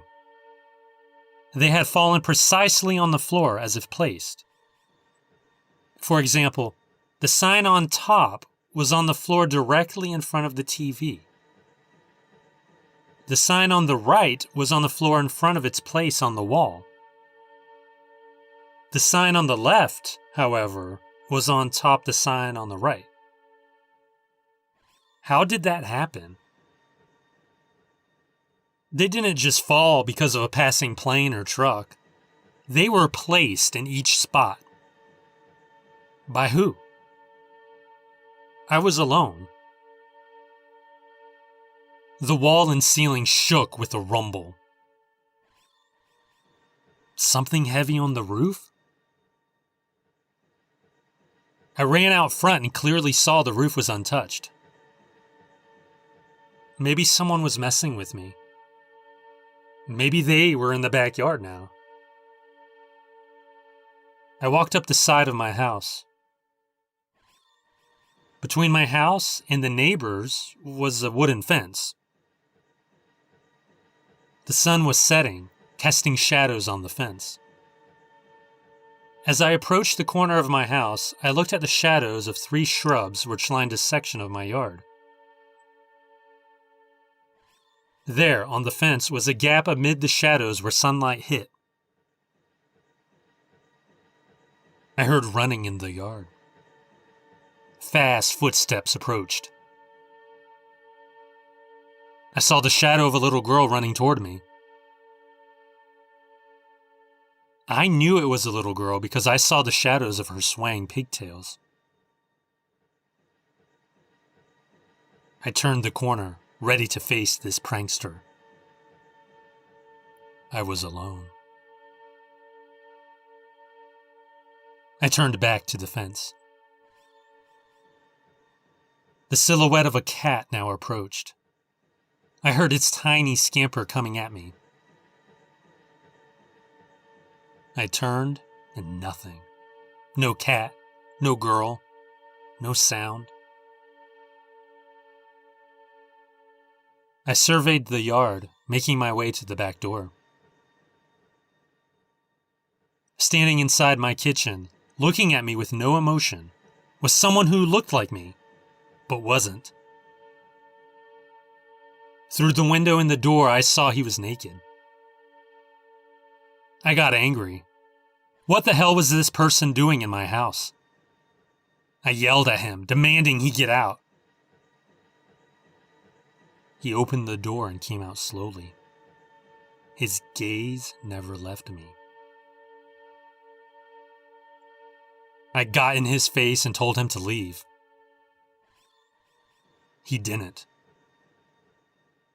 Fed up, I punched him in the side of his head as hard as I could. He did not budge 1 inch. So I hit him again. Nothing. I wrapped my arm around his throat and tried to choke him out. He shrugged me off. I couldn't hurt this guy. I backed away from him. He stepped toward me. I knew he was going to hurt me now. Fortunately, my dream changed scenes.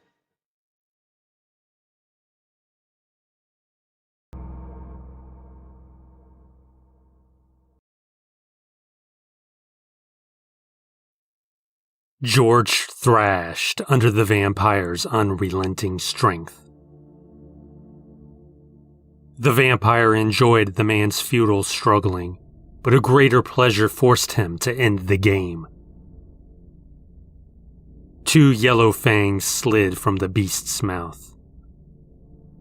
The vampire jerked his face down onto his victim's neck. George stopped struggling.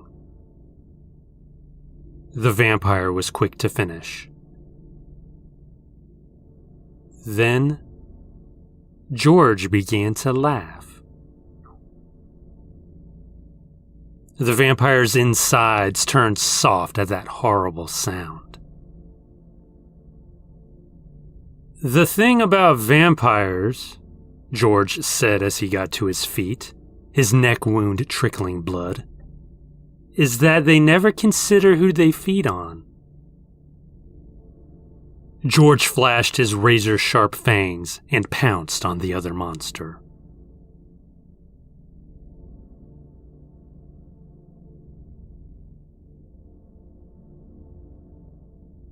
A bullet in the chest was too good for her husband. She grabbed the axe instead.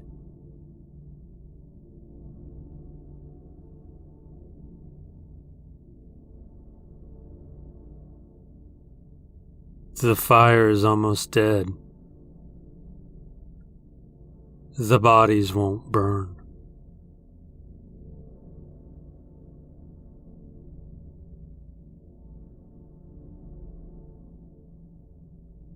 "The baby in the microwave. It's still calling my name."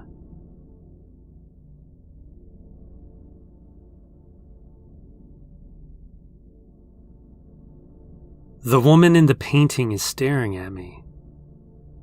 Wait, where did she go?"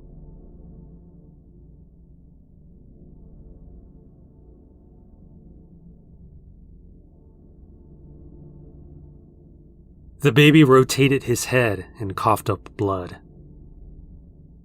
Mommy was so proud.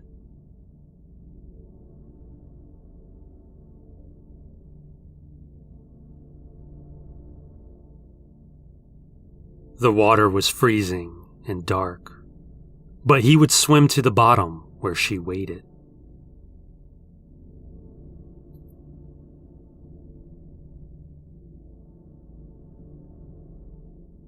That was where the crying came from. I shone my flashlight into the room, and the thing within shrieked.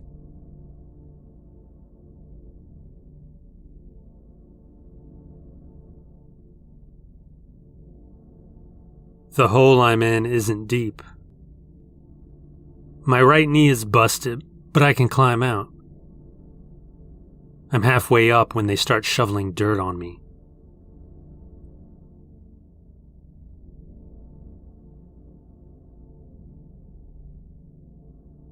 Now that I know where Grandma buried the trunk, she won't be waking up tomorrow.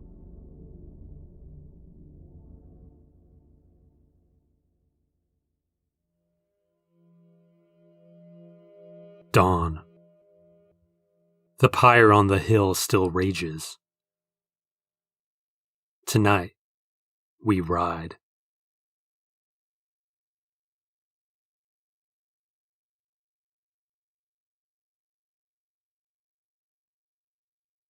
Little Billy grabbed the kitchen knife he'd been hiding under his pillow and went into his parents' room. Mommy was already gnawing on Daddy's jawbone.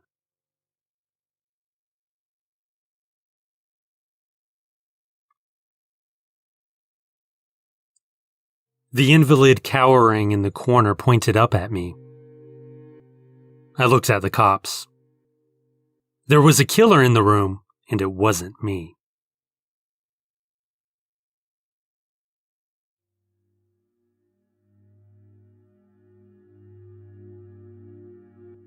He rested his head in her lap, where it was warm. The alarm rang. He looked up at her and she was gone. The padded floor grew cold.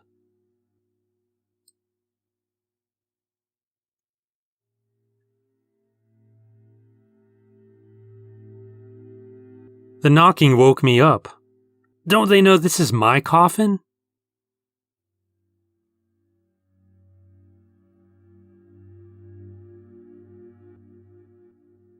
The gun jams. That's fine. There's only one of them left, and I prefer the hands-on approach.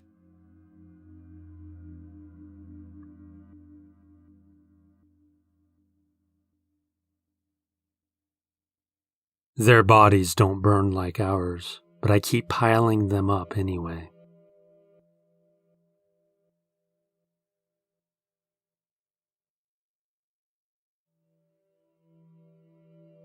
The firestorm descended just as the first mecha rose from the ocean. War had begun.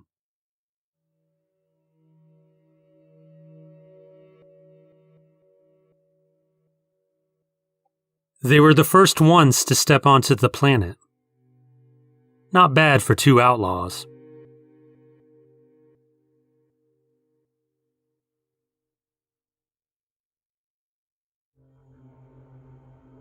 He keeps looking at me.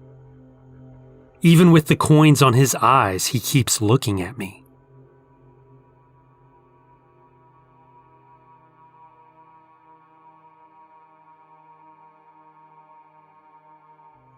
The blade came out just as easy as it went in. The cycle was complete.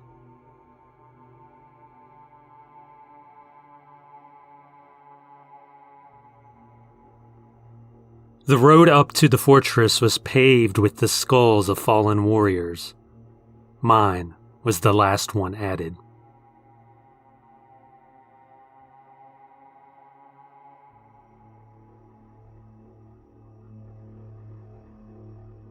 Unfortunately, she survived.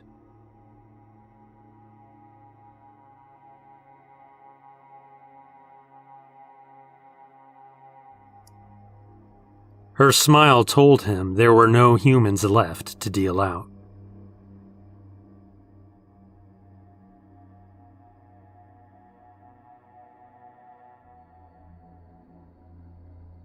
I wish I could remember the time before they came, I said.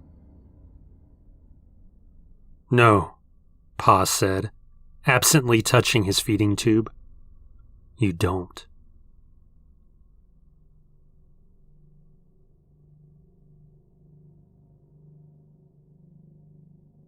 Behold my final form, Jesus bellowed from the rocky outcropping.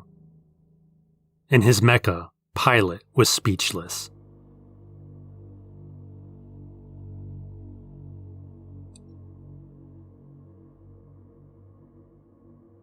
She swung her legs out of bed. Before her feet touched the cold floor, she saw that the slippers waiting for her were not her own.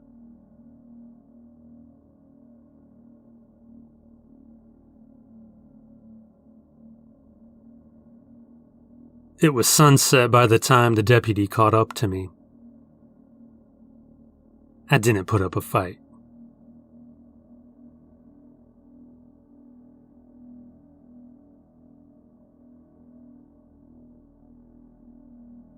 Little Johnny couldn't get his helmet off, so I helped him. His head ripped off, but I was more concerned with the cries I heard beneath the pitcher's mound.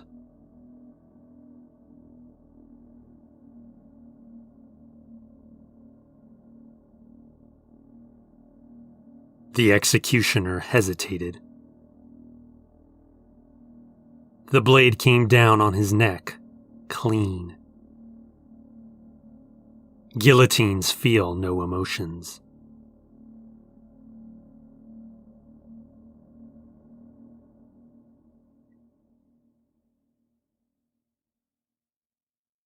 Babies were being born again. The sleeper's hunger was finally satisfied.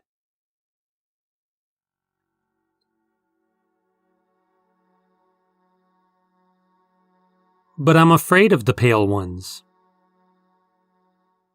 We go through this every night, Alfie, the mother said. You're safe here in your room. You know I won't let anyone hurt my baby bug. She pinched his cheek, which drew a small blush. Alfie knew he was safe. His mother would never lie to him. She would protect him just like she always did.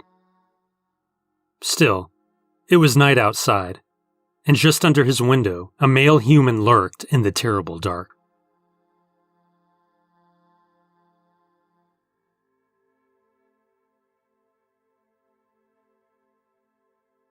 Thunder. Rain was approaching, and all I could think about was murder.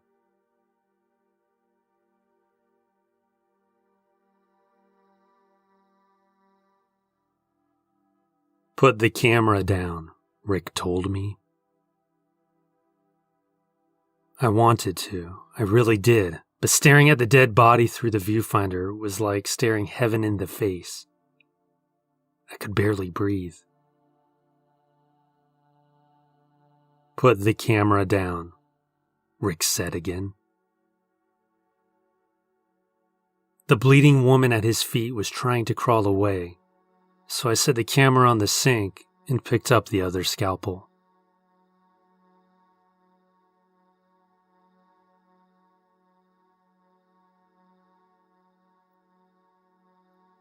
Mankind's days were numbered after their robots found religion.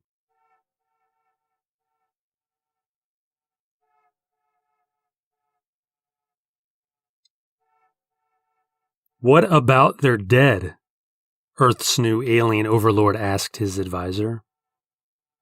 Oh, them? They will return.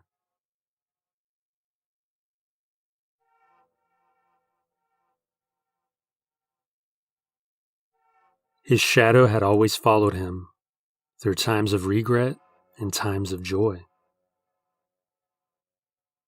He didn't know how to feel when he woke up one day and it was gone.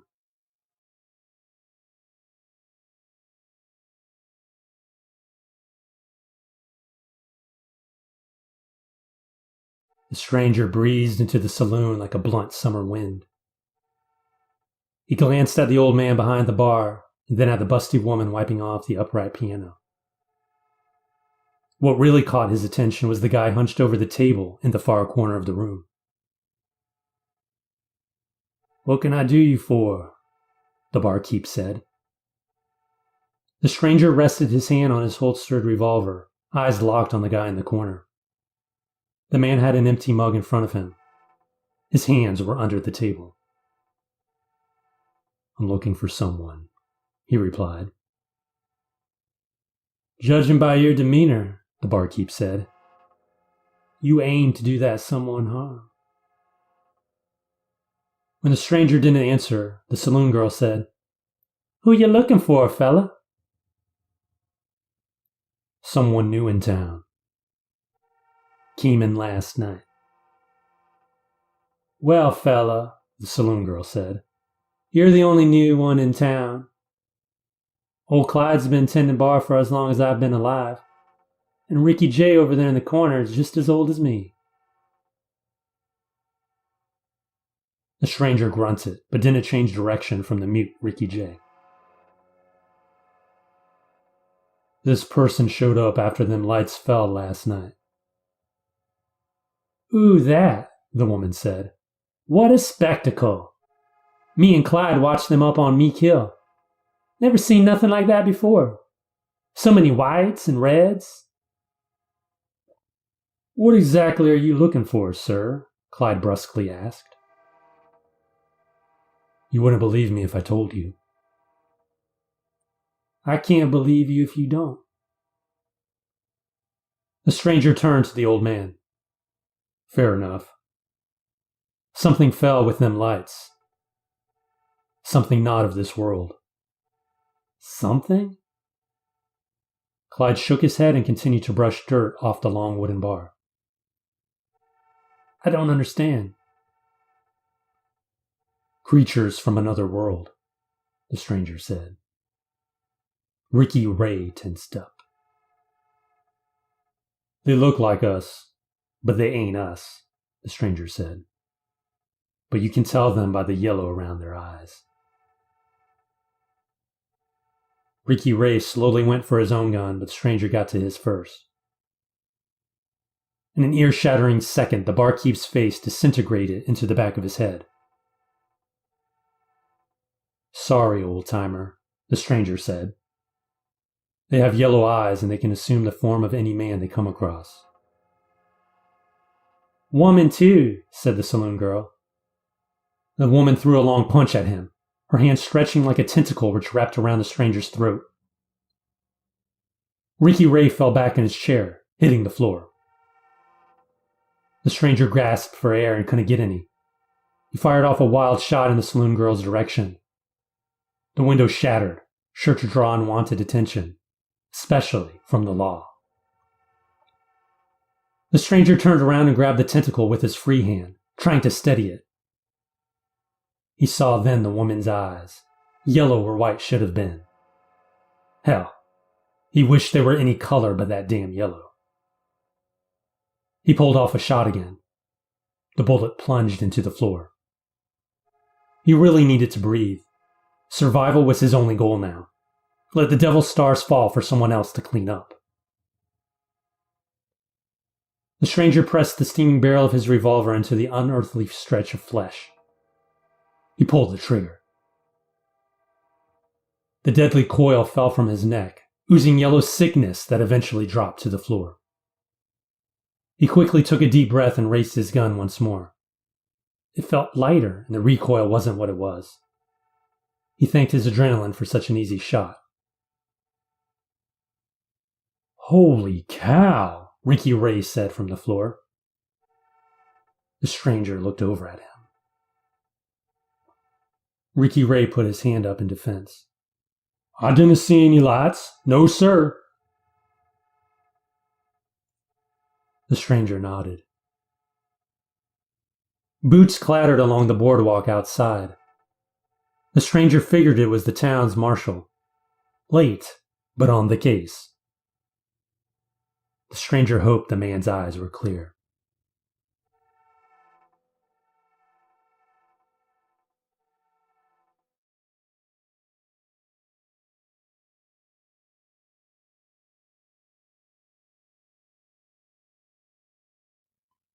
One more time, Danny told his brother.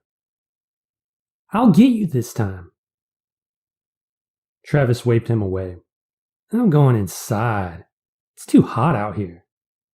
Just one more. Travis went inside the small house they had been running around for the past hour. Lame, Danny said. There wasn't much for the boy to do. He wasn't into sports, so he didn't have balls to throw around. He was more into games like hide and seek and tag, but his brother wanted to play those less and less as they grew older. There weren't many neighborhood kids their age around. Those who were stayed indoors, safe from the heat and mosquitoes. He didn't feel like going inside yet. but he didn't know what to do. So he ran around the house. It wasn't a large house, 2 bedrooms, 1 bath. Not much of a yard. He knew his classmates had bigger houses, but he didn't pay any mind to them. A house was just a place to sleep and eat, and to run around. He ran, imagining chasing his brother. Travis was 3 years younger, but he was somehow faster. Danny could catch him half the time, but not today, not even in fantasy.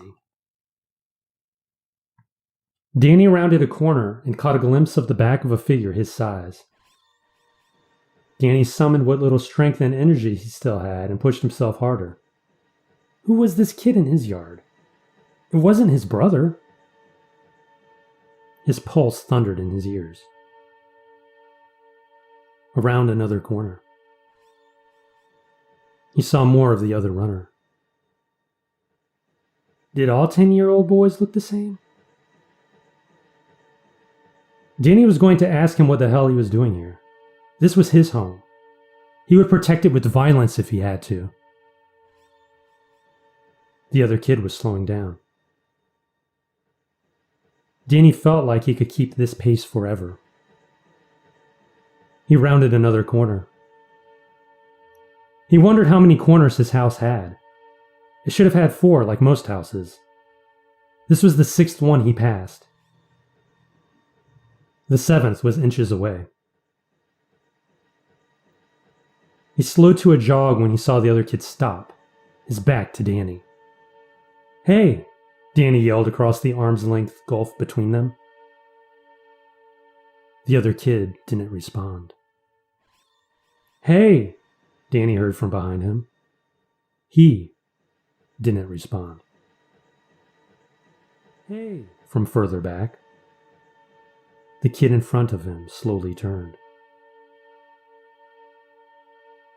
Danny wanted to see his face, but he also had to see who was behind him.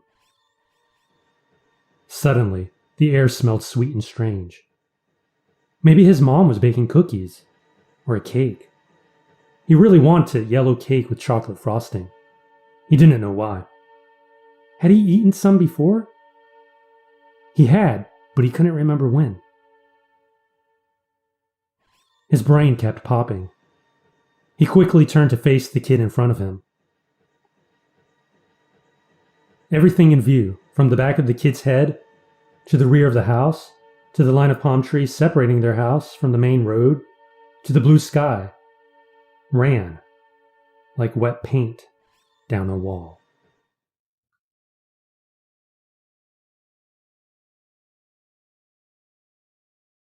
I shut off Pa's oxygen and pull his feeding tube out. "They've taken so much from us," I tell him. "Ma, Sissy, no more." Pa nods. I have his eyes, little blue boys which glimmered with impish excitement, especially around the presence of a good-looking lady. He loved Ma, but he also loved to look at what he skipped out on. That spark dimmed once they came and installed the feeding tube. I was forced to take care of him, to prepare his daily meals of liquid soy, to ensure the life support system continued operating, to watch him drain away in order to feed them. All of this happened after they took Ma and Sissy away. Poor Sissy. I never heard her scream that loud before when they forced her into the back of their van. Ma went quietly, resigned to her fate, I guess. No one knows where they were taken or if they're still alive. I doubt they are. I don't really know. Information is scarce. Survivors, if you can call us that, are forbidden to socialize with each other. Another rule they've imposed on us. They want to keep us in the dark in order to keep us weak and disorganized. Me and Pa talked. They couldn't forbid that.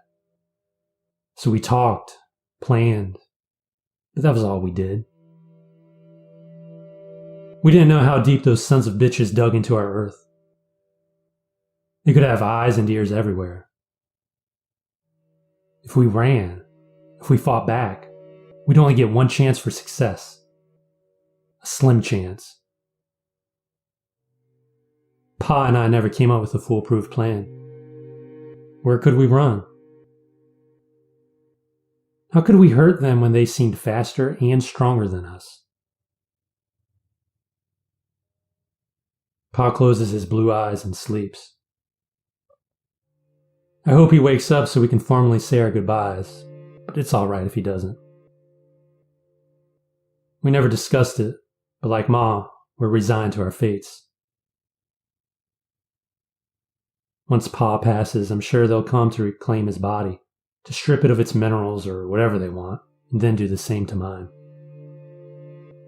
I killed their food supply. I'm sure that won't go over well. I go downstairs and wait. We never owned any guns, but if we did, they went house to house and disarmed everyone. To those who violently resisted, well, they were literally disarmed as well. I still remember the video footage before all the TV stations were taken off the air. These bastards are fast. I'll have to be faster. Easier said than done with the meager rations they give us. I could have exercised more to keep my strength and stamina high, but what good would all that work do against their steel grip? I sit in the dark with the broken off end of a broomstick in my lap. It's solid enough to whack one of those bastards good. Jagged enough to put out one of their beady black eyes. Let them come.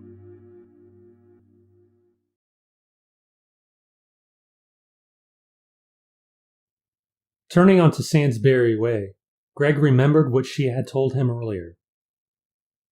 "Pick me up at 7, she said, "and don't be late." Greg checked the digital clock above the CD player in his dashboard. 6:36. No problem. He found a comfortable speed, 45 miles per hour, and relaxed into his seat. The CD player was off. The soft hum of the engine and the soothing roll of the tires lulled Greg into a slight trance. He plotted his short trip to her house in his head. Sandsbury Way to Southern, Southern to Forest Hill, Forest Hill to that road he never knew the name of, that nameless road to her development, that small winding road to her house. Easy. There was no traffic ahead or behind him. He had the single-lane road all to himself. The Sandsbury Way roadside was barren. Woods on both sides. The road was about 3 miles long. No traffic lights or stop signs, and only a few scattered speed limit notices. 6:40. Greg figured he'd get to her house in about 15 minutes. And she had worried about him being late? Greg shook his head, smiled, and pressed the accelerator a bit. At 50 miles per hour, his car remained steady on its course. Greg looked in his rearview mirror at himself. He had to make sure he looked pretty for his girl. He laughed.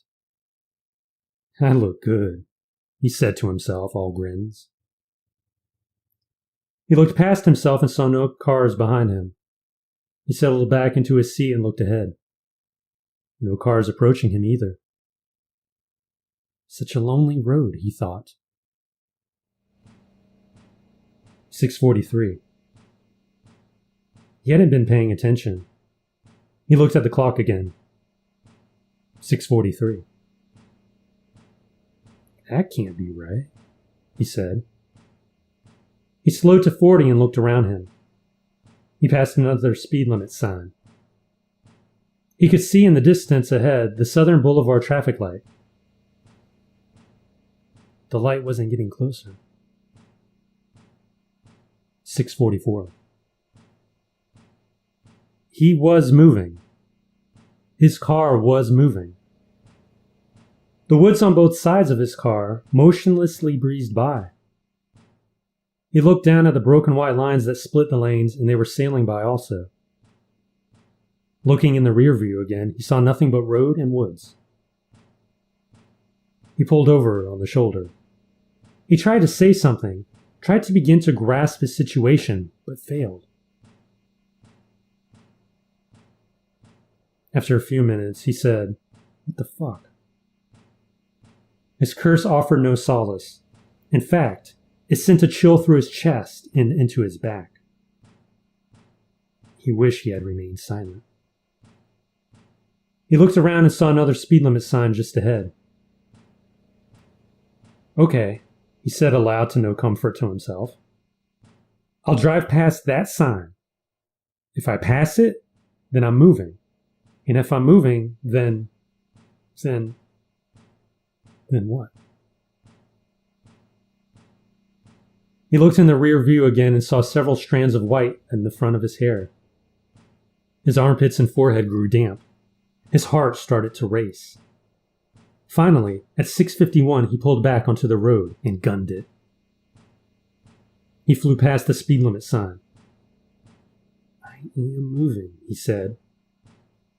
But the traffic light ahead was getting no closer. He checked the rear view mirror and saw the speed limit sign shrink. He looked ahead again. The light still wasn't closer. He was soaked now. He hoped his pits would be dry before he pulled into her driveway, and that they wouldn't leave stains. 6:52. He floored the accelerator, and the hum of the engine and the rolling of the tires fused into the sound of speed, a long, low growl with the whistling of air between its teeth. He looked at himself again. He thought it was a trick of light and shadow. He thought he saw thin wrinkles form around his eyes. And he thought his bottom eyelids were drooping. 90 miles per hour. 6:57. He was getting no closer to the light. 94. 96. 99. Past another speed limit sign. Thump, thump, thump. Another speed limit sign. The same one? Another one? 100. 6:59. His eyes were fixed on the small traffic lights ahead. 110. The whistling of air. 102.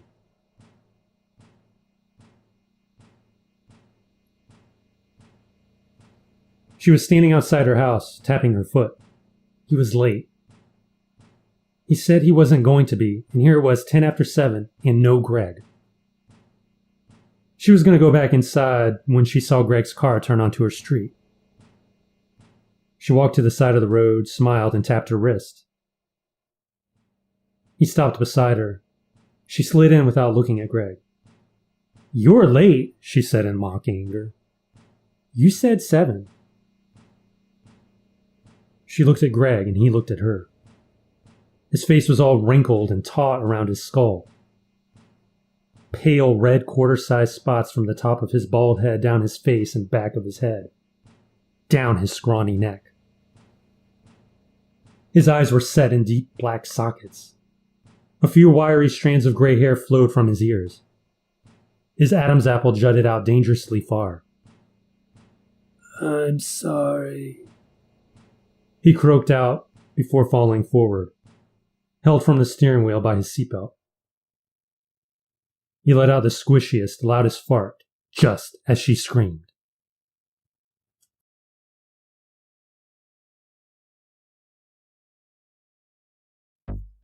Susie walked into the hallway and saw the yellow sign immediately.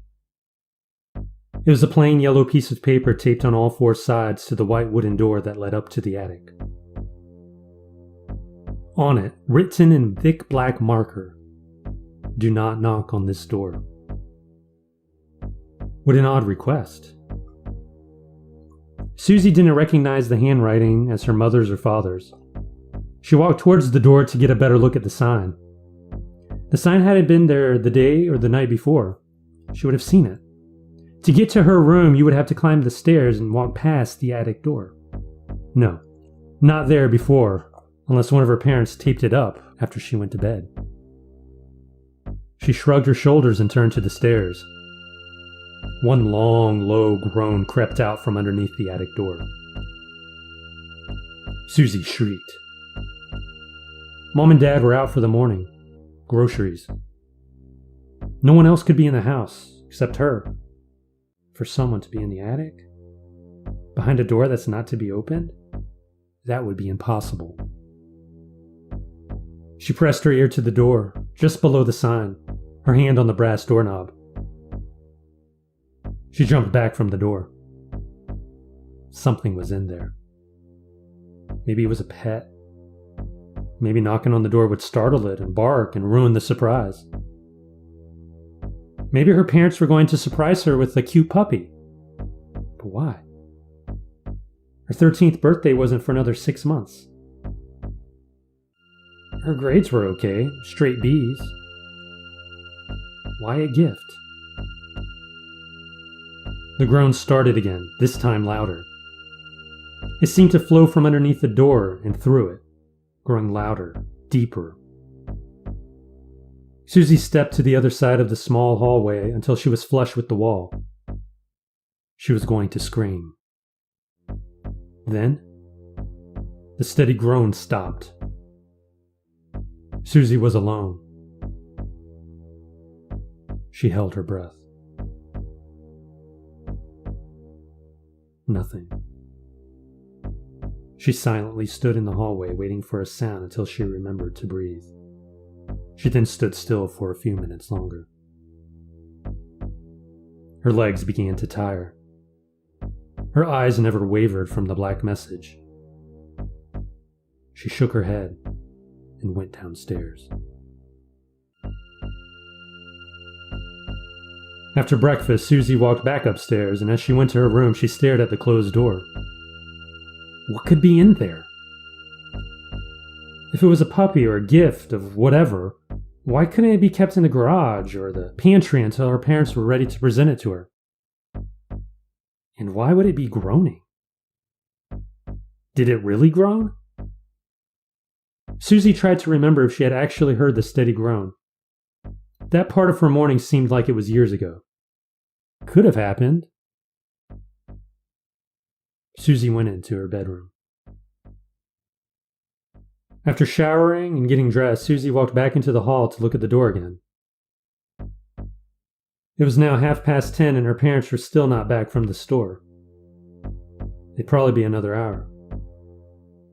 She could open the door, discover what it was her parents had bought her, and be sitting on the couch downstairs in 1 minute tops.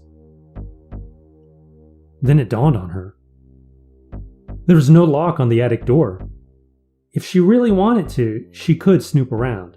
And if there was something beastly up in the attic, then, if it had half a brain, it could turn the doorknob on its own and eat her alive. Duh. Full of confidence, she walked to the attic door, put her warm hand on the cold brass, and twisted the knob. Then she pulled back. Staring at the yellow sign, she said, "Maybe I should knock first." She knocked on the door 3 times and the wood door exploded. A long, furry green hook shot through the door, splintering it. Susie tried to scream, but the claw was deep in her face and down her throat. It yanked the girl into the attic. "Susie! Susie!" echoed up the stairs into the hall and through the rest of the house. Her mom stopped at the base of the stairs. "Susie! Can you help us with the bags?" No reply. Susie's mother climbed the stairs. "Suze, you home?" She reached the top and saw the yellow sign on the closed attic door. "Do not knock on this door," it read. "Susie, is this a game?" No reply. Smiling, she made a fist and rapped twice on the door.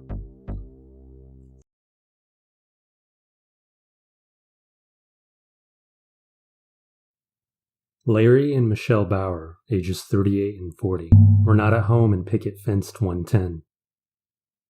Neither were their kids, Charlie and Katrina, ages 9 and 4. Larry worked as a contractor while Michelle took care of the kids, homeschooling them and such. Jerome would never know any of this. All he knew as he crossed the street to 109 was that the Bauer family were not going to die anytime soon. There were a couple of families living in 109, 2 families of 4 crammed into a 3-bedroom, 4-bath house. Jerome shook his head. Those people gave people like him a bad reputation. Not that he needed any help. Jerome felt a cough coming on, but he stifled it. Save it, he told himself. Somehow, he did. He squinted as a cloud rolled out of the way of the sun. The actual owners of 109, Jean and Sandra Baptiste, were both at work. Jean owned and operated a mobile detail company, and Sandra was a receptionist at a doctor's office. Their children, Mark and Peter, were in 9th grade. Jean's sister, Marlene, and her 3 kids, Yolanda, Deidre, and Fritz, lived with the successful family. Marlene's life wasn't as rosy as her brother's, but at least she had the fortune to have an opportunity for a better path. She attended nursing school while juggling taking care of her kids and a part-time temp job at a bank. Yolanda was in 5th grade, while her younger siblings from different fathers were babysat by a family friend who didn't live in the neighborhood. Jerome would never know any of this. All he knew was that he was going to die soon. 108 gave him the creeps for some reason. He felt chills as he glanced at the house. Chills that came from fright, not his ailment. It was best to leave those folks alone.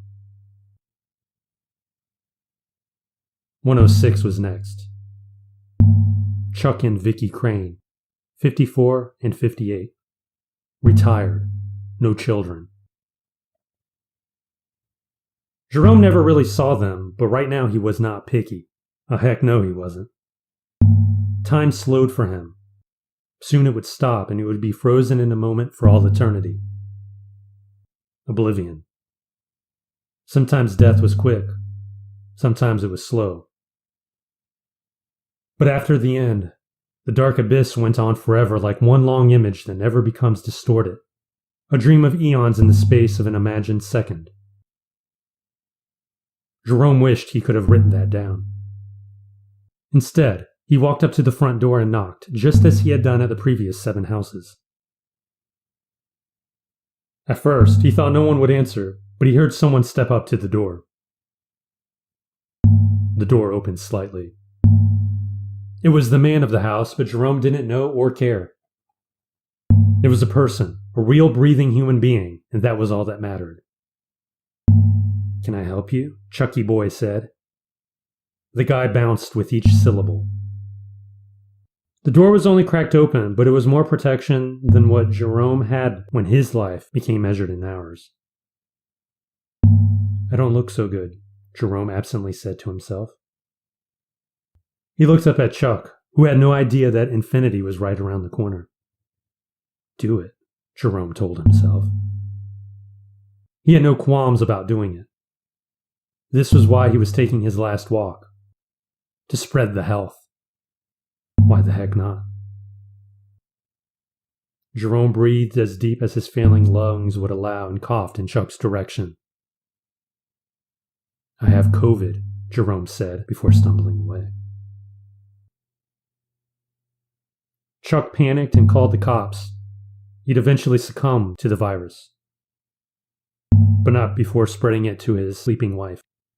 She also perished. But Jerome would never know any of this.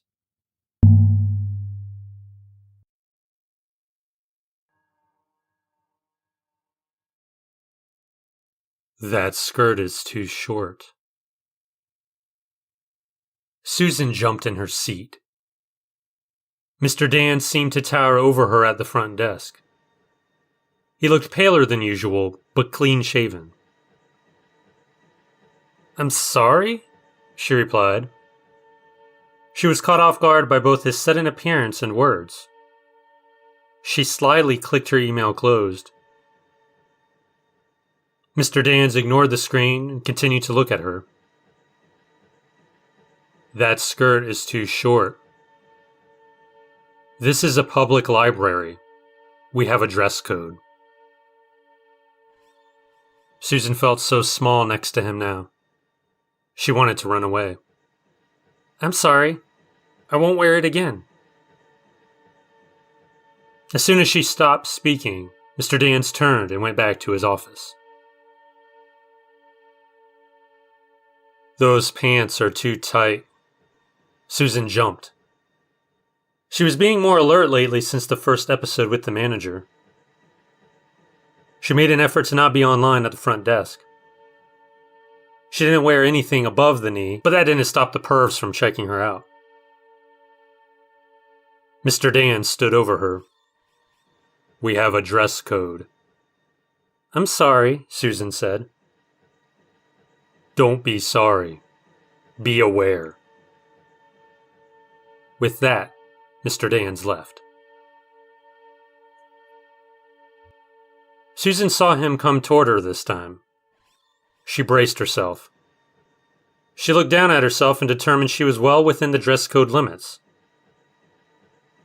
"That baggy jacket is too baggy." Susan brusquely took it off, glaring at Mr. Dans. When he was out of earshot, she realized he was wearing blue jeans.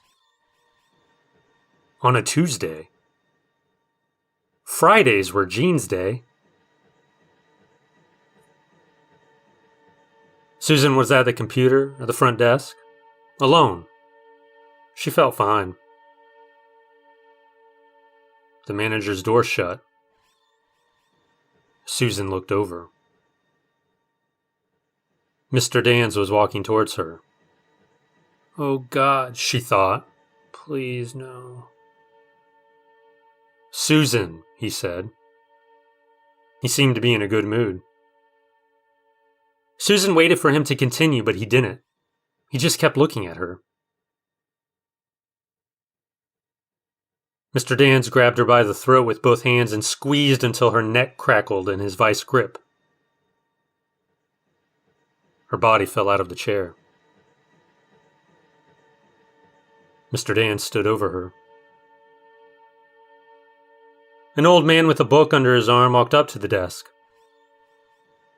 He looked at Mr. Dans and then down at the dead Susan.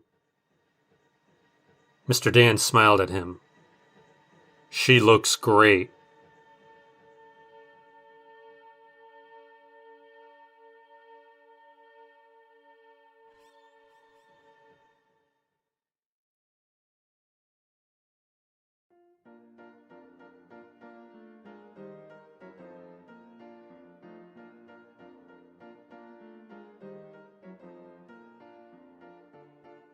Yellow cake with chocolate frosting.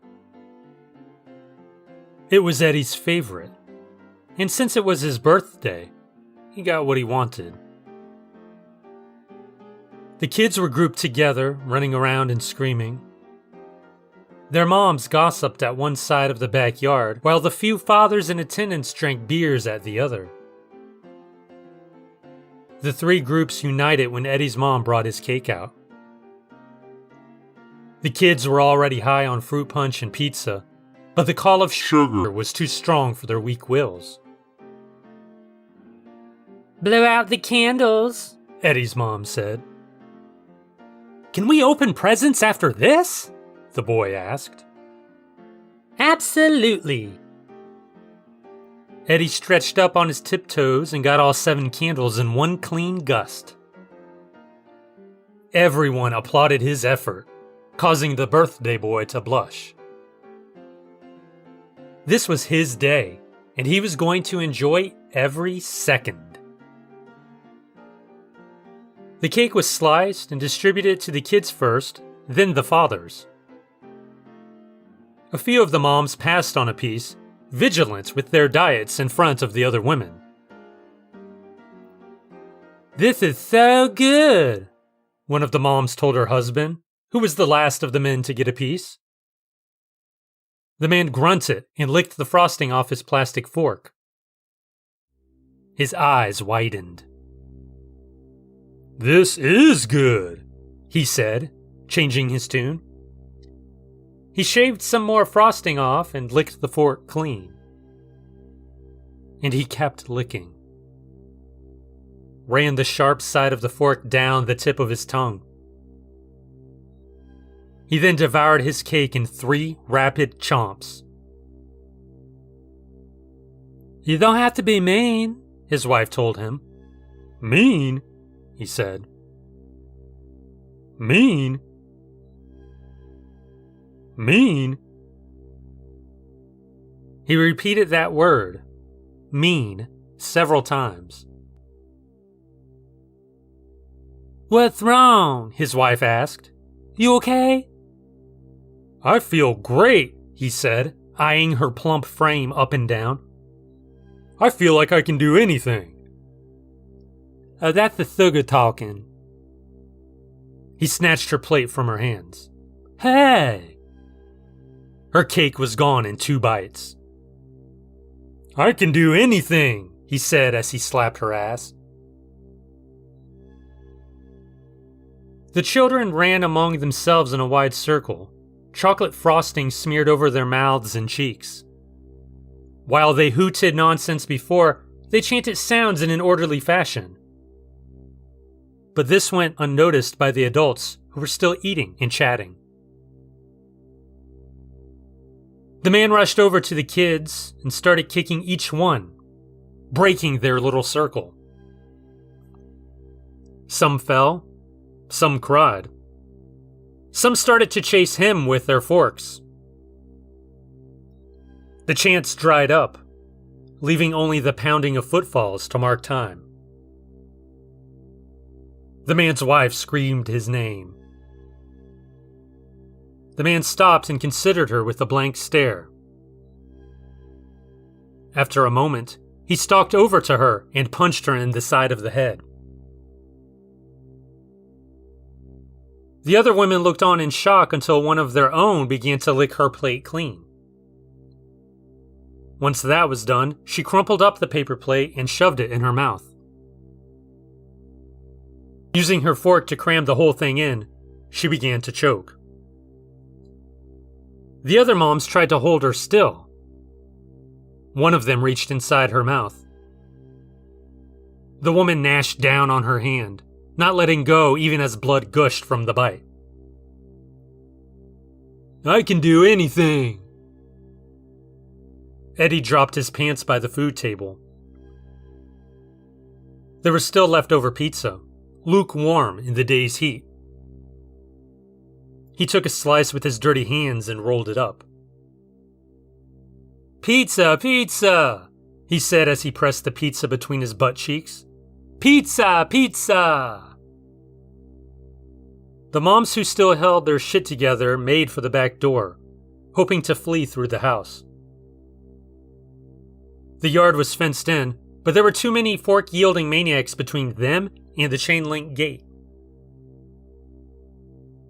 They bottlenecked at the back door, nudging each other for clearance, shouting obscenities, making no progress.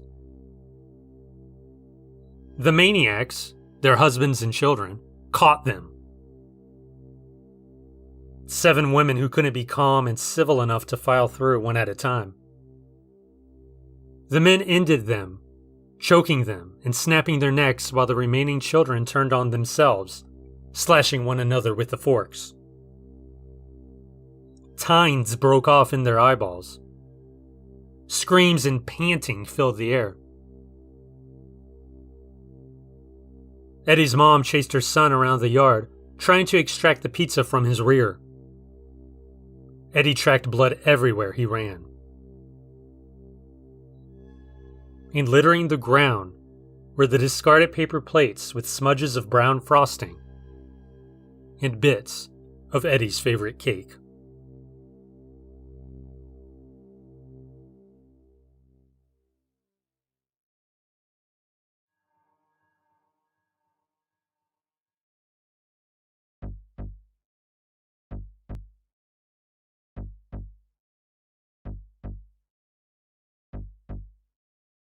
A worn pickup truck races down a hick highway into the setting sun. Inside, Rodney sings along with some redneck song that's about to make the truck's blue light special speakers explode. Rodney is a healthy boy, but no mammoth. Amelia keeps him fed. His short, dirty blonde hair is ruffled and needs a good wash. His thin flannel shirt, faded blue jeans, and brown work boots need a good wash too. But they'd only get filthy tomorrow. His work-scarred hands beat on the taped steering wheel. Up ahead, he catches sight of a vehicle off the side of the road. He peers through his windshield, squinting his dusty blue eyes. The old sedan is wrapped around a tree Rodney's passed every morning and evening for the last 6 years. Car's a crippled mess. Rodney slows his truck and passes the wreck, eyes ricocheting between the car and the bloody pieces of fabric trailing off across the road. He turns his truck around and parks on the shoulder a few yards behind the wreck. He pauses. And then he gets out. He cautiously approaches the scene. He reaches the bloody driver's side and squats to examine the red tatters of what looks like a shirt. He looks inside the car. Dashboard meets front seat. No one inside. He looks up and down the road, across the road into the field of low dying grass.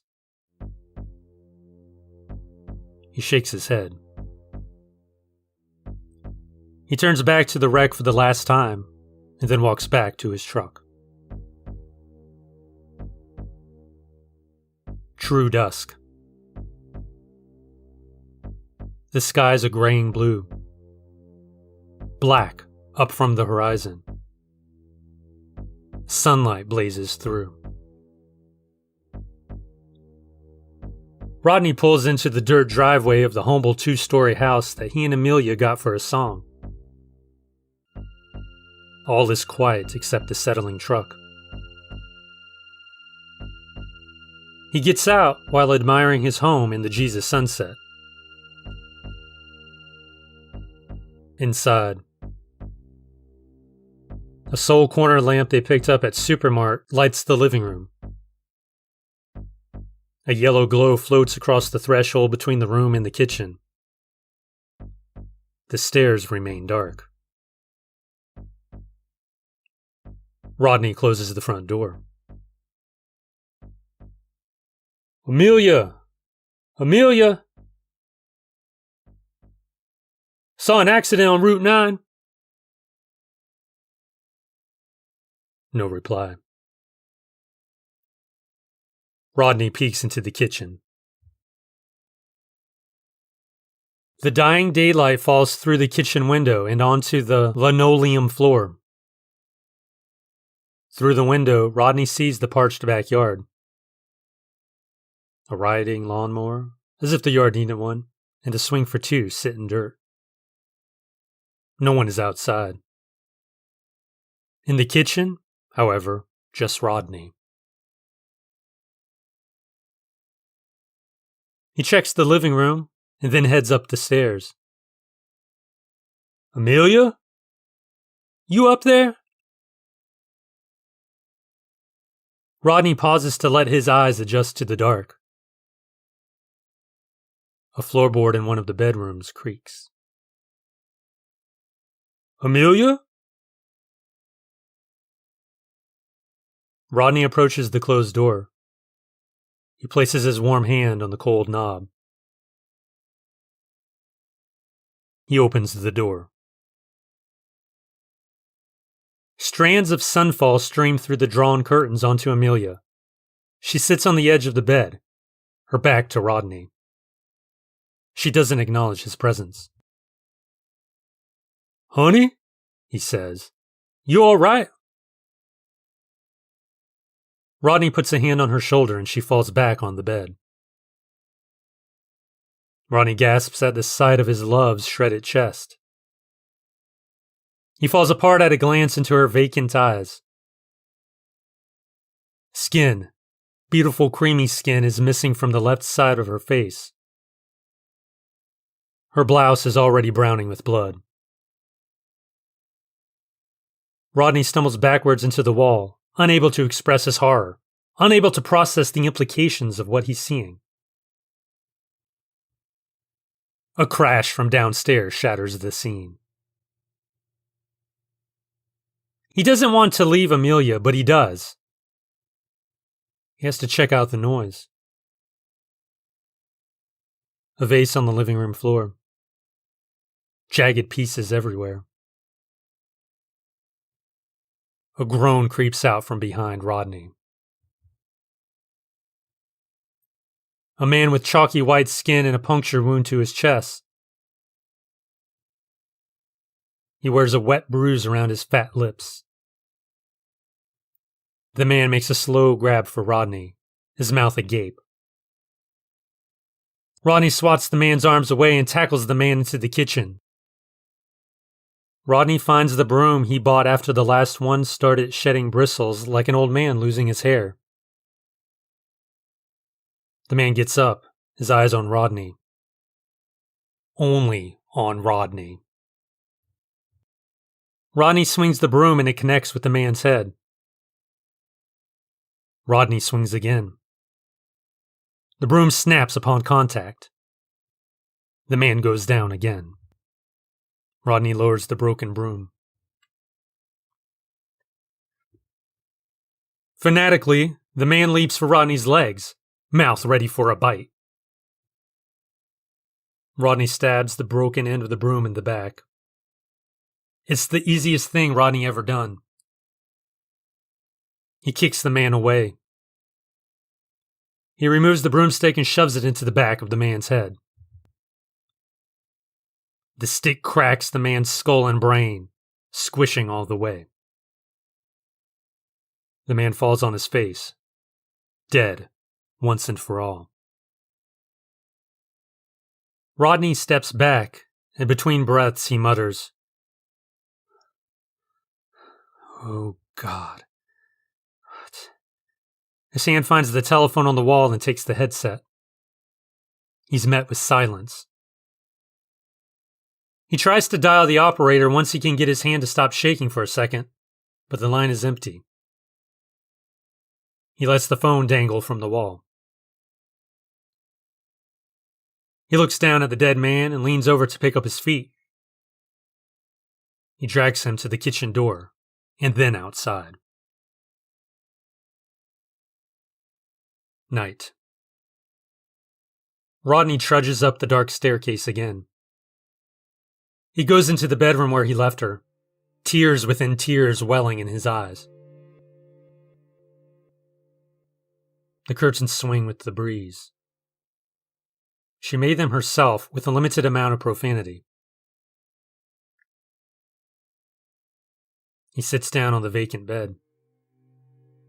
He looks over at where Amelia last laid. He had to get her out of the house. He had made sure she was far from the intruder who probably killed her.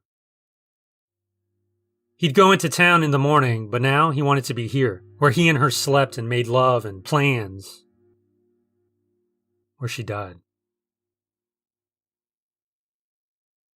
He turns and Amelia's in the doorway. "I was worried about you," he says. She steps closer and he sees the scowl on her face. He wants to shut his eyes and let her come to him. Her pointed fingers graze his cheek. Rodney backs up to the window. Amelia hisses from the gash in her chest. She falls towards Rodney, but he steps aside and throws her through the window. He watches the short drop to the ground. He wants to take that short drop head first. Instead, he races down to the kitchen to the pantry where he keeps the baseball bat in case there's trouble and he can't call the police. Outside, Amelia can't get to her feet. Her body is broken and her legs are intertwined in an unnatural pose. Rodney comes up on her with the bat. He closes his eyes and brings the bat down into his love's face. Living room. Rodney's been on the sofa all night. He stares at the television set that they bought when they first moved into the house. 32 inches was enough for them.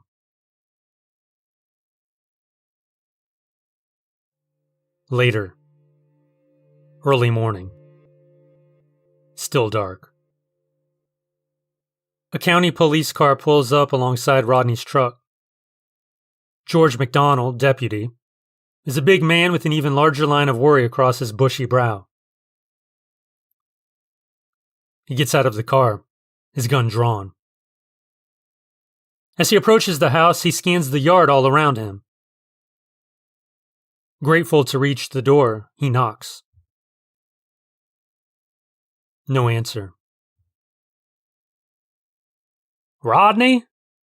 Amelia? He knocks again. Rodney opens the door. George knows by the look on Rodney's face, but Rodney says it anyway. She's dead. George loses his thoughts and shakes his head. Rodney steps aside to let George enter. Rodney sits back down on the sofa. George stands. Where is she? George says. Backyard. Buried. Dead and buried. For some reason I knew I should bury her myself. So I did. How'd she die? Rodney doesn't answer. Instead, he says, there was an accident on Route 9. Yeah. I saw it on my way here. I couldn't find a body. It's in the back. Dead. He killed Amelia. George collapses into a corner chair. Shit. The world's gone to shit. TVs are out. Radios are out. Forget the phones. You and I may be the only ones alive in this town. Only ones alive? You are the only person, dead or alive, that I've seen today. I've been driving all over. I went to the Andersons. The mister is 80-something and the missus is pushing 70. And we're home. The car was still in the driveway. Hell, they don't even go anywhere. They got their neighbor to bring them places. But they were gone. Walkers and all. Where the hell did they go? Rodney mumbles a word. What? Rodney locks eyes with George. Heaven. They all went to heaven, and they left us here in hell. George sits back, letting his shirt cling to his sweaty back. He hopes Rodney isn't right, but he isn't in the right mind to come up with another explanation. So he sits with Rodney and tries not to think.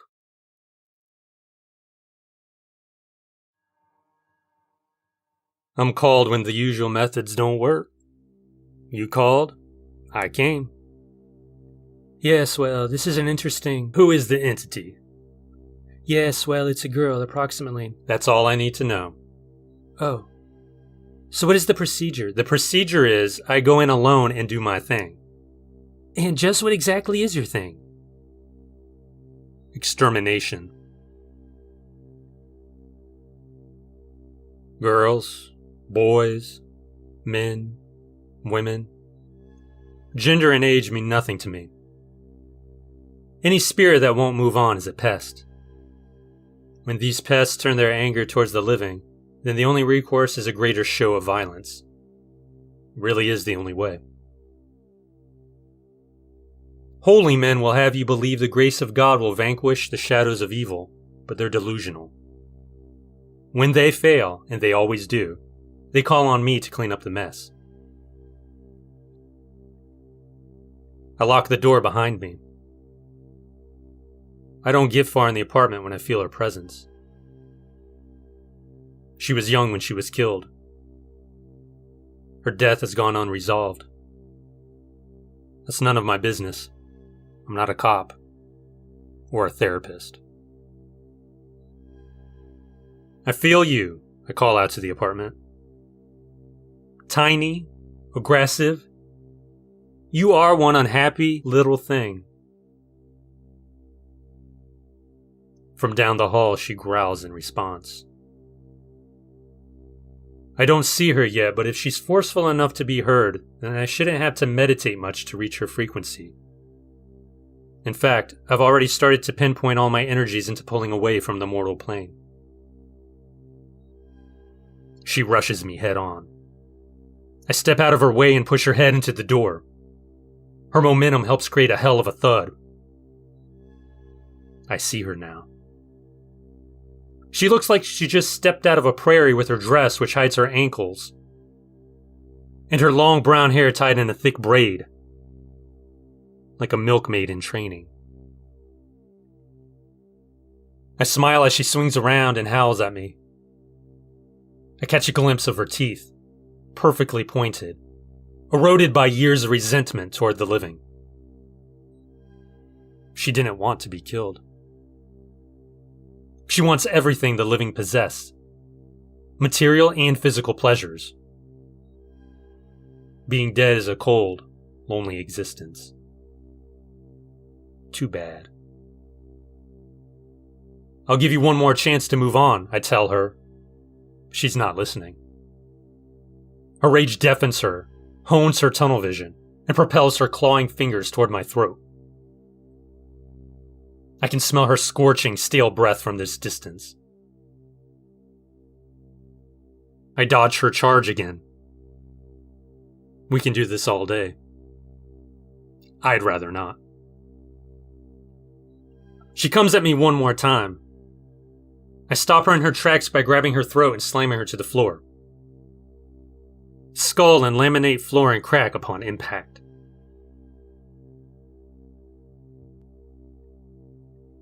Is it over? Yeah. Did she move on? In a way. What do you mean? She's gone. It doesn't matter where. But her soul! You knew what I was about when you called me. Yes, but she's one of God's children. She deserves her place by his side. I did what I came to do. Yes, extermination. Exactly.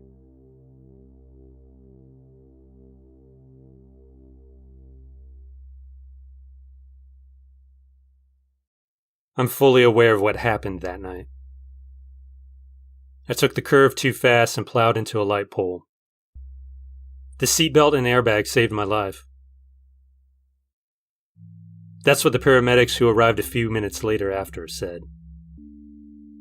Maybe they were right. I like to think I had a hand in my own survival. I willed myself to not let my broken ribs and internal bleeding take me to the afterlife. I wasn't finished living. I wasn't finished driving fast. That night. The dead of night. It's called that for a good reason. I know that now. As I sat like a puppet on broken strings, propped up by an airbag, I saw a man approach. He could have been a local. For all I know, he might have been. He didn't look out of place there in the glades. The old black man looked like he'd work a field, or maybe 1,000, in his long life. His overalls were faded and torn in spots. His straw hat bore the brunt of a million sunny days. He held a red bandana in one hand. As he walked up, he patted his forehead with it. It wasn't hot. I remember the air on that night was cold like a knife. An old dog walked beside him. A brown and white hound dog. Dopey-looking thing it was, ambling alongside its master. From several yards away, the man spoke to the dog. The hound's ears perked up, failing to lift off its head. I couldn't feel anything below my neck at this point. Numbness was quickly becoming familiar. But that would pass after what came next. The man, if that was what he was, stopped in his dusty tracks. In the light from the top of the pole, he unzipped his blue jeans and pulled out... No. I can't talk about that. I didn't see it for long anyway. All I'll mention is that I thought I was at the mercy of a sick pervert. I didn't have the strength to defend myself from a deviant. But I didn't want to die there. It's funny how one's lust for life kicks in near death. I can take you, the man told me. Legba can take you. I panicked. Did he mean he could carnally take me, or was he offering to usher me onward to the next world? I believed in this fantastic moment that he was there on that dark road in the middle of nowhere for a reason, wicked or not. And I was that reason. The man cleared up my confusion by asking me if I wanted to leave. Help me, I groaned. Call for help. The old man looked down at his dog. His shoulders slumped. I guess he's staying, he told the hound. The dog circled around his master and headed back the way they came. The old man turned toward me one last time. Are you sure? He reluctantly said. I didn't answer, but he knew.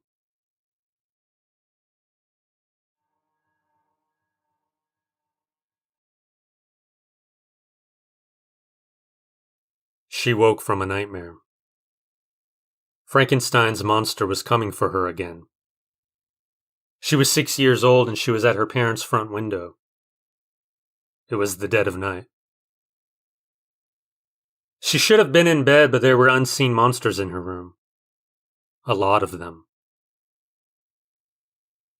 Up to the house Frank stalked. The bolts in his neck sizzled with blue electricity. God, he was so tall. She couldn't move from the window. Frank was coming. He was going to get her. He was so close. She saw the festering stitches down his face and neck. His stare never strayed. Frank knew where she was. There was no sense in running away because he would find her every time.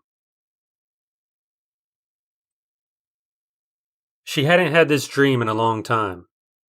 Now she laid awake, listening to what woke her up. Her roommate was talking on the phone. Blah, blah, blah, except she heard every word her roommate spoke. This seemed to go on for hours. She tossed and turned to no relief. She could have told her roommate she was loud, but there was something comforting about her voice.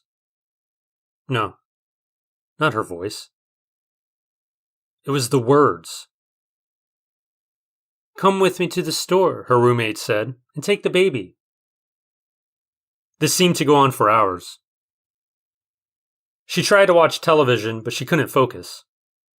When her roommate finally hung up, all she could focus on was the television. Thank you, Mr. Martin, said a woman in a movie. Although why you wanted to see me is beyond me. Go to sleep, she told herself. She slept, dreaming forgettable dreams this time. When she woke up again, she was hungry, but she wanted to get her jog in first. If she didn't and instead opted for breakfast, then she wouldn't be motivated enough to get going. Hell, she was hardly motivated as it was.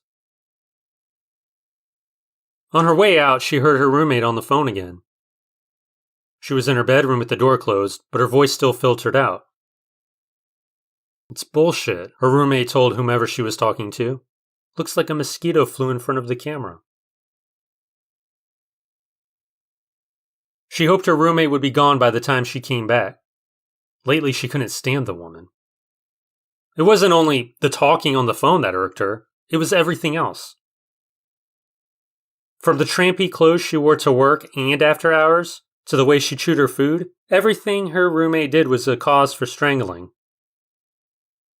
If only living alone was cheaper.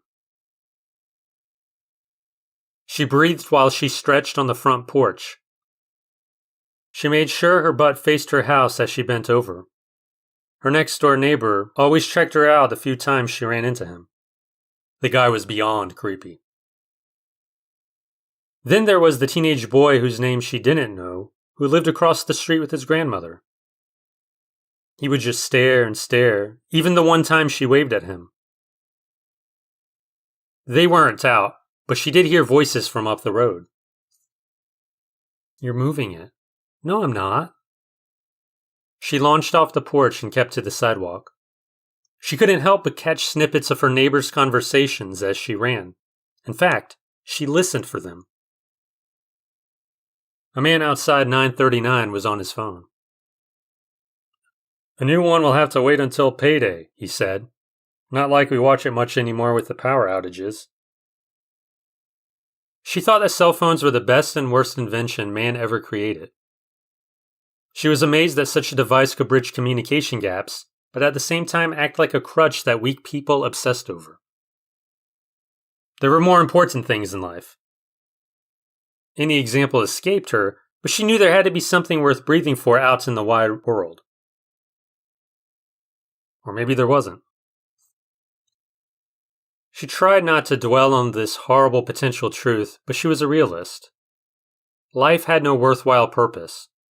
Work, collect your pay, spend your pay, repeat.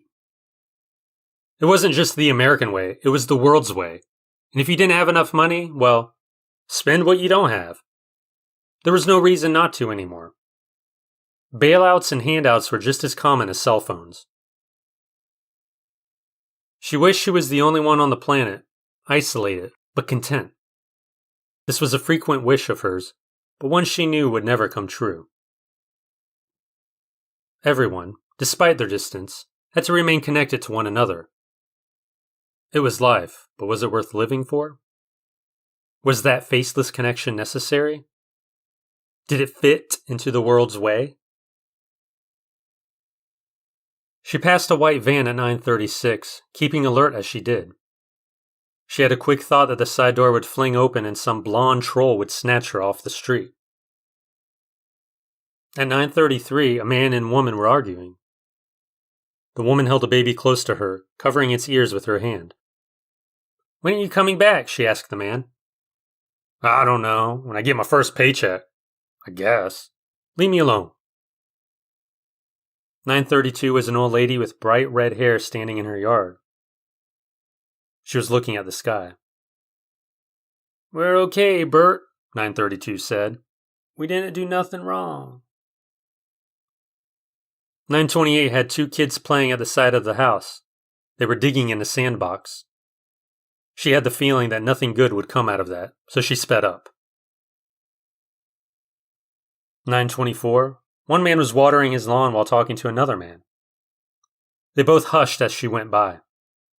They were obviously staring at her butt. They picked up their conversation when she was one house away. His name is Curdy.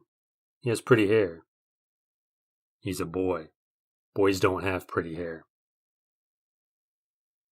She almost stopped when she saw the numbers on the next house. 514? To go from 900 to 500. She hadn't been out that long. She distinctly remembered just passing 924. She kept moving forward to see how the next numbers fell. The next house didn't have numbers, but the one across from it did. 941. She stopped. She looked back the way she came. In the distance, she could make out her house. She counted the numbers off. What should have been 920 was 940. That wasn't her house.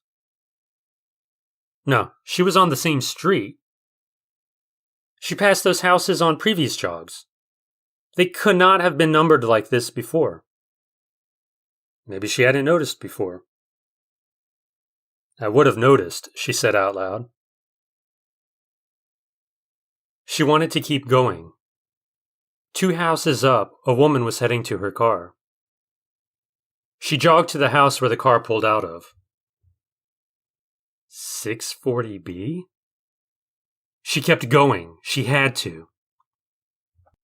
As she went, she noticed more and more people were outside their houses. Some talked to each other. Some talked to themselves. No one was silent. I already told you that I'm taking your sisters for ice cream. But Ma, enough of that. Now go on and play with your sisters. I don't want to. Bucky, they always dress me up like a girl. Be glad that you have sisters. Go on. 999. Amber, we're going out to dinner later if you want to come. 418. Help us. We're in hell. Ross. K. Help us. 5113782WV. Don't push that button. H49. Water in the form of glacial ice presses on the Earth's crust. When the ice melts, the water retreats and the crust springs up over the course of years and years. Now, an interesting side effect is that gravity gets weaker whenever this occurs. The crust gets farther from the center of the Earth, and the farther one gets from the Earth's center, the less one feels gravity's pull. The evidence in this case suggests no cause for immediate concern. The rate of secession is so minute that danger levels will occur roughly 30,000 years. I'll dump this. Why don't you bring the bags in? Where did all these people come from? How could they have so much to say? She did too, she thought, but she knew no one but her cared. She tried to turn back around and go home, but the spoken words drew her further down the street, like the scent of cooked meat to a starving dog. 65187949884. Now's a bad time, Eric. 234 UNDWEIUNN. How about it? That old song about easing down the road stuck in her head. The chorus, specifically, was background noise to the dialogues that etched themselves into her soft brain. Down the road. Fuck you. Backwards in time, forward in space, standing still, all sides blurring. No horizon in sight. The world was too perfect. Bleed out now. Swinging low. Stripped them of their names. They belong to me now. 7 Flitty Fork. She didn't see the house number anywhere, but she knew she was correct. Next was 4. She liked the purple flowers in the front yard. She heard a woman from inside talk about smoke-inzas, whatever they were. 62 purple. Cow seed mothers. It's all blending in her head, tearing her precious grate to shreds. Food. Word. Processing. It didn't make sense, this change of tense, words. All words, no voices, just words, no meaning. There doesn't have to be meaning. What did she say? What did she say? What did she say? A little turtle crawled across the road to get to the other side. It made it, but the road did not. Hanging high, swinging low, when he'll rot no one knows. Dig, dig, dig, can you hear it now? Amid the noise, the voices, the choices we can't make because they're already made for us. Fuck. What? Spend my money on this shit? 9 million plus 1. Frank's coming. Like it's so warm like his breath. I can't feel the words anymore, she thinks. Thought, rot, bakula, spray, nonsense. It was all nonsense, meaning nothing to anyone but the speakers. 8,277 was quiet. But she made up a conversation its owners could have. Hi, hello. Don't talk to me now. I'm listening to you. Hey, yeah, I'm over the edge. Keep going. The houses are all part of one long house.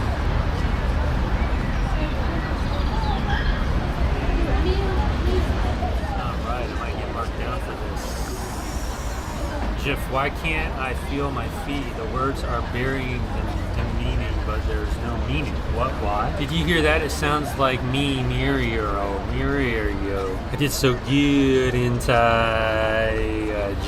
Great remiss train. Saudi Jafin. Can't speak, I can't listen. 9EWU. Do Z with why we roof. She do you think I'll be normal again? Manhattan, man, so cool. Dude, why is this hair gray? This is no ordinary road. There's no road anymore, no long house, it's all gone.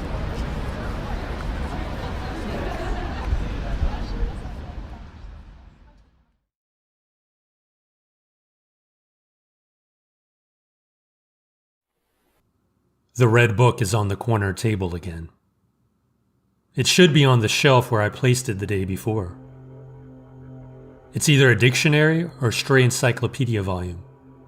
It could be a collection of old stories once taught in school, stories written by authors long dead like their children. All I know is that it's heavy and fits snugly in my hands. At least it did yesterday. My hand sweats as I pick it up now and set it back on the shelf with the multitude of books my grandfather amassed throughout his life. He doesn't read anymore. I don't think he read any of his collection. I only recall him picking apart the bones of my appearance or my progressive views. Tradition ran thick in his veins. A woman was expected to act like a woman. A man was a man. There was no crossing of the streams. The path was straight. I wish my parents hadn't died when I was a child. Their loss inflicted an additional damage from which I've yet to recover. However, I feel a turn coming on. I don't remember my parents, but my mind has been foggy for the past several months. Perhaps they would have disapproved of me just like my grandfather. Perhaps they would own a wall of unread books. Perhaps one of those books would be held together by a sturdy red cover. I'll never know, and that hurts just as much as everything my grandfather spat at me. I can't remember any love from the man. Was he bitter that I was his responsibility? Was he angry I became my own person? I can hear my grandfather breathing like he always did before he'd launch into a tirade. That sound of a sigh and gasp readying the mouth for words I'd heard before and would undoubtedly hear again. Maybe that's what got to me. Not the message, but his monotonous predictability. "Do you look in the mirror when you dress?" he'd ask. "Do you want to look like a tramp? You do know what a tramp is, right?" "Yeah, you probably do. Women like you usually do." Over and over. But yes, I hear my grandfather's breath, but I know I'm hearing the ghost of a noise. I'm certain of that. Just as certain I am that a book slides out of the bookcase behind me. It sounds like a snake slowly and briefly hissing.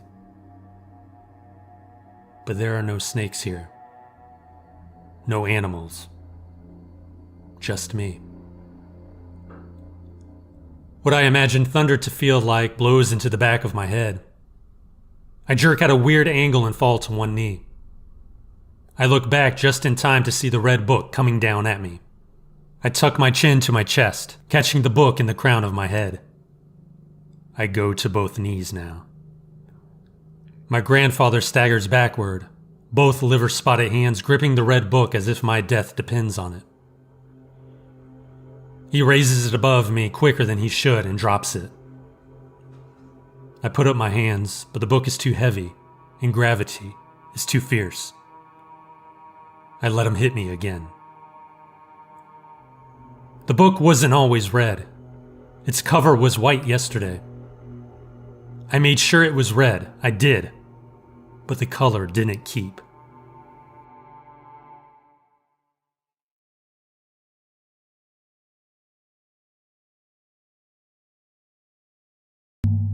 Girls, boys, Men.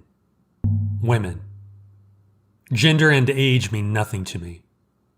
Any spirit that won't move on is a pest. When these pests turn their anger towards the living, then the only recourse is a greater show of violence. It really is the only way. Holy men will have you believe the grace of God will vanquish the shadows of evil, but they're delusional. When they fail, and they always do, they call on me to clean up the mess. I lock the door behind me. I don't get far in the apartment when I feel her presence. She was young when she was killed. Her death has gone unresolved. That's none of my business. I'm not a cop. I feel you, I call out to the apartment. Tiny, aggressive. You're one unhappy little thing. From down the hall, she growls in response. I don't see her yet, but if she's forceful enough to be heard, then I shouldn't have to meditate much to reach her frequency. In fact, I've already started to pinpoint all my energies into pulling away from the mortal plane. She rushes me head on. I step out of her way and push her head into the door. Her momentum helps create a hell of a thud.